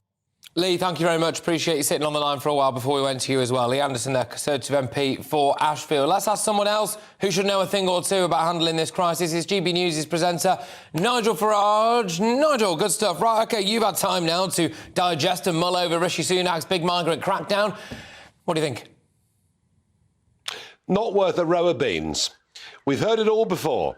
You know, we're going to have officials at Tirana Airport. What's going to happen? Young Albanians who want to come and join criminal gangs going to say, please, sir, can I come to your country? Are they hell? Those that are coming illegally mostly are coming in by small boat from the northern coast of France. The one thing that he does say, his fifth point, his big point, is that it's been agreed that we can send plane loads of people back to Albania. Well, that's all well and good, but there's one little problem, because he began his speech today by praising the Modern Slavery Act, a conservative piece of legislation from 2015, and what will happen is every single Albanian will claim they have been trafficked here against their will, the lawyers will intervene, there'll be injunctions, it'll be very difficult to remove any significant numbers at all. I heard this from David Cameron. We'll crack down on illegals, we'll send you back. I heard it from Boris Johnson. I'm now hearing it from Rishi Sunak. Well, I don't believe a word of it. No, but I can't work out whether or not he's been especially stupid with this, though, because he's actually put a time limit on the idea that, on the length of time, that he wants to clear the asylum seeker backlog. But in order to do that, he would have to remodel our modern slavery laws for a start, get a task force set up in the channel. We're not exactly sure how that would work, and also get more people to process asylum applications a lot quicker. All of that stuff will take time, if indeed it happens at all, and all of that stuff is needed if he's going to meet his target. So, actually, hang on a second, has he just signed his own resignation letter in a year's time? He's done what they've done for the last 3 years, ever since Priti Patel became Home Secretary. Overpromise, underdeliver, but you make a speech, your backbenchers say, isn't he marvellous? The Daily Mail say, well done, it's all going to be sorted. You've kicked the can down the road in the thought and the hope that you can get away with it. Well, they won't get away with it, and we're going to be, by the end of this year, pushing 50,000. Next year, goodness only knows what the number will be. And the more that come, of course, in the short term, the tougher it comes to process that backlog of applications. So logically, Patrick, you're right. But it won't matter, because towards the end of next year, he'll make even bigger promises, and the media will all forget. They'll all forget he made this promise in the first place. Indeed. Just one final one, Nigel, with you very quickly. I know you've got your own show to prep for, so I won't keep you too much longer. But talk of holiday camps being used, he's saying that, oh, well, this means that we'll save money on the hotels. Are you quite suspicious that actually we'll end up using holiday camps and hotels? Well, of course, the hotels are all full. Of course, they can't use any more hotels. There aren't any more hotels. They're full. So it's holiday camps, and I'll make you a prediction. This is the first time I've said this. We've seen it in Ireland, where nursing homes are kicking out the old folk because the owners can get more money by putting in migrants. That'll be the next thing. It'll be care homes. Dear me. Nigel Farage, thank you very much, as ever. Make sure you tune in to Nigel a little bit later on this evening. GB News' very own. Right, lots of you have been getting in touch with your thoughts on these stories today. Let's talk about... Yes, it's Channel Crossings here with Brian. Brian says the government needs to wise up and stop all the illegal immigrants at Dover. Setting up border control in Tirana won't make much difference, as the government made out, because they say only a third of people are crossing are from Albania. Yeah, there's quite a lot to talk about there when it comes to the Tirana stuff, doesn't it? So Rishi Sunak appears to be putting at least some of his eggs in the basket in Tirana Airport, which are having a British official there stopping Albanian men coming over here, presumably some of them with the idea of working in our underground drugs trade, which, let's be honest, forgive me, but those Albanian men there don't seem to have a particular amount of respect for the British legal system. So I very much doubt that a border control officer there saying, excuse me, young chap, do you plan on coming over here and dealing cocaine? Would you mind not doing that? That's not really going to stop them in their tracks at all, is it? A lot of them just won't take a flight from that airport. Well, problem solved there. So there we go. That's a sticking plaster over a gaping wound, but the sticking plaster is in the wrong place. There's another wound somewhere over there that is remarkably uncovered. Yeah, absolute tosh. Helen says, we cannot have economic migrants from Albania. Well, we can, just legally, right? Just legal, go through the normal routes, just be an Albanian who wants to come over here and get a better job or have a better life. There's processes in place for that, but I take your point. As a country, we have got enough problems with the cost of living. I'm sitting with a blanket, oh gosh, as it's too costly to heat my house. I paid taxes for 43 years. I can't live in heated fancy hotels free of charge. I think now that this weather that we're seeing, and it is nippy out. There's a nip in the air, isn't there? We had temperatures apparently of around -15 in parts of Aberdeen earlier on this week. I think it's really crystallising, actually, the issue that we've got, because now the cost of living is really going to start to pinch people. Now the cost of living is really going to start to bite, because people are seriously going like, well, actually, I can't, a little bit like you, I can't afford the heating, I can't afford, you know, necessarily all of the food that I would like to have, etc. But then you start to see all of the lights on in a Holiday Inn down the road, don't you? You start to see that, hang on a minute, the government can pay even more to do deals with holiday camps and to use disused military barracks. The optics, by the way, of watching a homeless military veteran zipping up a sleeping bag and sleeping on the pavement next to a disused military barracks that is being housed to house illegal immigrants. Are you waiting for that image? Because I certainly am, and I think it's absolutely, utterly shocking, especially when one considers that the vast majority of councils across the United Kingdom, if not all of them, have signed up for the military covenant, which is supposed to give homeless military veterans priority housing and mental health care. And that isn't happening. I do not want to live in a country where you've got someone who's just served in Iraq or served in Afghanistan or served in the Falklands or served in Northern Ireland, whatever, take your pick, who now, or even older ones in the Second World War who can't afford to put the heating on, OK? And you end up with a situation where they are homeless or freezing in their own homes, and you look at a military barracks over the road and it's full of people who came here illegally. Shocking stuff. Anyway, GBviews at gbnews.uk. Keep those views coming in. Moving on from that now, revelations today on the millions of pounds being spent on diversity training. But is it worth it? Warwickshire County Council has organised an African drumming workshop for all of its employees as part of Hate Crime Awareness Week. I know. But you can't say anything about it, because if you do, you're a racist. All right? In the latest display of workplace diversity. The action is the latest example of workplace diversity workshops, an activity which cost the civil service 1 million working days last year. The same civil service, by the way, that apparently is unable to actually come into the office and do their genuine jobs, who is unable to help processing things like your driving licences, your passport applications or whatever. Anyway, stats reveal that the public sector employs more than 10,000 full-time diversity officers with an average salary of 42 grand. An average salary. So you do the maths, people. Here to discuss this more is Katie John Went, a diversity and inclusion facilitator. Right. Now, look, this is madness, OK? This is madness. An African drumming class to help promote, what is it, Anti-Hate Crime Awareness Week. Who came up with that rubbish? Well, I don't know is the answer on that one, but I also wonder whether it was actually more positioned as part of Black History Month in terms of cultural awareness than particularly hate crime awareness. So I've spoken at hate crime awareness weeks, and it's focused on hate crimes as opposed to cultural understanding. So I think there's probably a mismatch in the intention there. And I do know that where I'm based in Norwich, Norfolk Police actually did some work around diversity. And one of the things they had the most success over was when they did it around cultural awareness around foods and cultures around the world. And they got the greatest kind of cohesion from that. Yeah, I get that, but how successful have they been at tackling crime? This is what people care about. How successful has the civil service been at actually doing their functions? We've got a backlog across everything. They're all going on strike, and meanwhile, they get to play the African bongo drums. Yeah, but your average diversity officer isn't necessarily going to rush outside and make a great detective. Equally, your detective does need to become slightly more culturally aware when investigating crimes in certain communities, perhaps. So it's not either or, but both. Do you think, can you see, though, why the British public think, especially, it gets wheeled out all the time, especially within the NHS and stuff like that, where you see, they're so cash-strapped that we haven't got the money for this, that and the other, 7.1 million people on a patient backlog, and you just see just money or resources or working days, time, being devoted to diversity. I mean, how important is it? Because to me, it implies if you really need a load of diversity training, it implies that actually the vast majority of people without it would be frothing insensitive racists. And I just don't believe that's the case. I don't think we need it. No, I think we have a lot of diversity training misfires, and a lot of it is concentrated around, obviously, the Equality Act, which is actually a legal requirement to create a base level and to foster, particularly in the public sector, because there is something called the public sector equality duty. So in the public sector, they're obliged to foster good relations between diverse groups.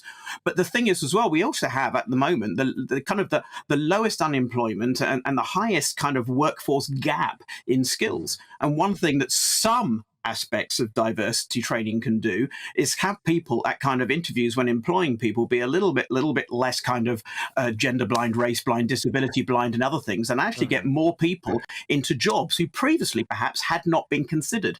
So there are some pros and cons to it. I mean, one aspect of diversity is about equality and diversity and opportunity for getting jobs in the first place. The other bit is about fostering kind of well-being within a workforce and actually maintaining a group of employees who don't leave out of not feeling welcome or feel disloyal to their employers and leave. You need to employee retention. So done well, it works. But I'm not saying it isn't always done well. There is a lot of it that's also bad. Is it actually a lot of it just so that when someone gets sacked, they can't go to HR and say that I think that it was sacked because of the colour of my skin, because that workplace can turn around and go, we've all done diversity training? No, because the law still protects the employee. So the diversity training would highlight it even more that you should have known better, so to speak. But actual diversity training around that is talking about law training. That's talking about knowing your rights. And that's part of it as well. And employees should know their rights. But also, just because you've had diversity training or gained a particular policy around the 9 protected characteristics under the law doesn't make you a better person.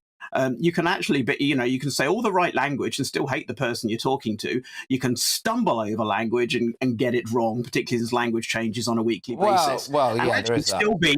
And actually still be a respectful, nice person who includes and welcomes your fellow employee, but happens to occasionally kind of mess up the language. And there are, you can say all the right things to someone until you're blue in the face and still not mean it. So fostering a good workplace environment is more valid than getting the language right. Look, very, very quickly, is it a lot easier for an employer to sack a straight, middle-aged, white male than it is pretty much anyone else? If he's not doing his job. Right, OK, fair enough. All right, thank you very much. All right. Yeah, it's like, but hate crime itself is like there's an added component to it. Right. You can still claim unfair dismissal based on the grounds that you were doing your job. But hate crime, like in any situation, is always an added component to an actual failure. So hate crime, there always has to be an actual crime. Hate is the added component that you were beaten up because you were black. But if you're beaten up, a crime is still being done. In the same way, if you're fired and you actually didn't do anything wrong, that is unfair dismissal. But if it's unfair dismissal because you were black and didn't do anything wrong, then it's hate-based in that sense, or discrimination. Katie, thank you very much. We are hurtling towards the end of my show, but thank you. What a way to close it, I must say, Katie. John went there, a diversity and inclusion facilitator, just reacting to the news. Apparently, around £7 billion a year is spent on diversity training and all of that stuff, which costs hours and hours and hours of civil service. Right, it's that time again. Studio's just got a lot more glamorous. It's Michelle Dewberry with Jubes & Co. What is coming up, Michelle? Hello, Patrick. Yeah, I'll be picking up on that story that you've just been discussing about diversity and inclusion and the cash that we spend on that. Is it money well spent or not? There's a whole industry spawned now, isn't there? People making a fortune on it all. I also want to talk about the fact that it was 3 years ago today that Boris Johnson woke up as the leader of this country. 3 years, I remember it well, so I did, because I lost, quite frankly, in that election. I got to beat around the bush with that one. But what went so wrong for the Tories in that last 3 year period? And also, the government want to make it harder, Patrick, to strike. Is that right? Or wrong? What else? Oh, yeah, how can I possibly forget? The 5-point plan from Rishi Sunak. I'm fascinated to hear what the viewers make of that. Lovely stuff, Michelle. That will be box office as ever. It always is. Michelle Dewberry with Jubes & Co. Joined an ever-growing army of people, by the way, watching and listening to Michelle Dewberry, who will be with you for the next hour. Thank you very much, everybody who was watching and listening to me today. I will be back again at 3 p.m. tomorrow. Thank you very much, everybody who's been reaching out and getting in touch. We're trying to put as many of you as possible actually on air as well. So when you do email in, don't be afraid. Give us your details. You never know. You might get a phone call or you might get an email from one of my producers to say, we would love your views on there. I've been Patrick Christys. This has been GB News. I will see you at 3 p.m. tomorrow. Thank you very much. See you then, people. Hello, Alex Deakin here with your latest weather update. Still cold out there. Dry for the majority through the rest of today, but further snow showers packing in across northern Scotland. Shetland has been particularly badly hit. And as this weather system moves in, trying to bring milder air, it could bring some snow for a time across southwest England overnight tonight. Cold air in place, though, for the majority, and further snow packing in across Shetland, Orkney, and increasingly across parts of the mainland as well. A few wintry flurries, mixture of rain, sleet and snow on the east of England, southeast Scotland, and some showers into Northern Ireland could turn things icy. And this wet weather coming into the southwest, well, that could provide a covering of snow in places for the morning across parts of southwest England, and therefore also icy conditions as temperatures drop widely below freezing. So a frosty, potentially icy start to Wednesday. For many, it's a bright, fine, crisp winter's day, but a strong wind across the south with more cloud. The potential for a bit more rain, sleet and snow on the south coast, certainly across the Channel Isles. More snow showers in northern Scotland and down the eastern side of England. Increasingly, we could see some sleet and snow showers. And they could provide a centimetre or two here and there, certainly more than that over the hills of northern Scotland. Again, it's cold, even with the sunshine, 2 or 3 at the very best, and very quickly those temperatures drop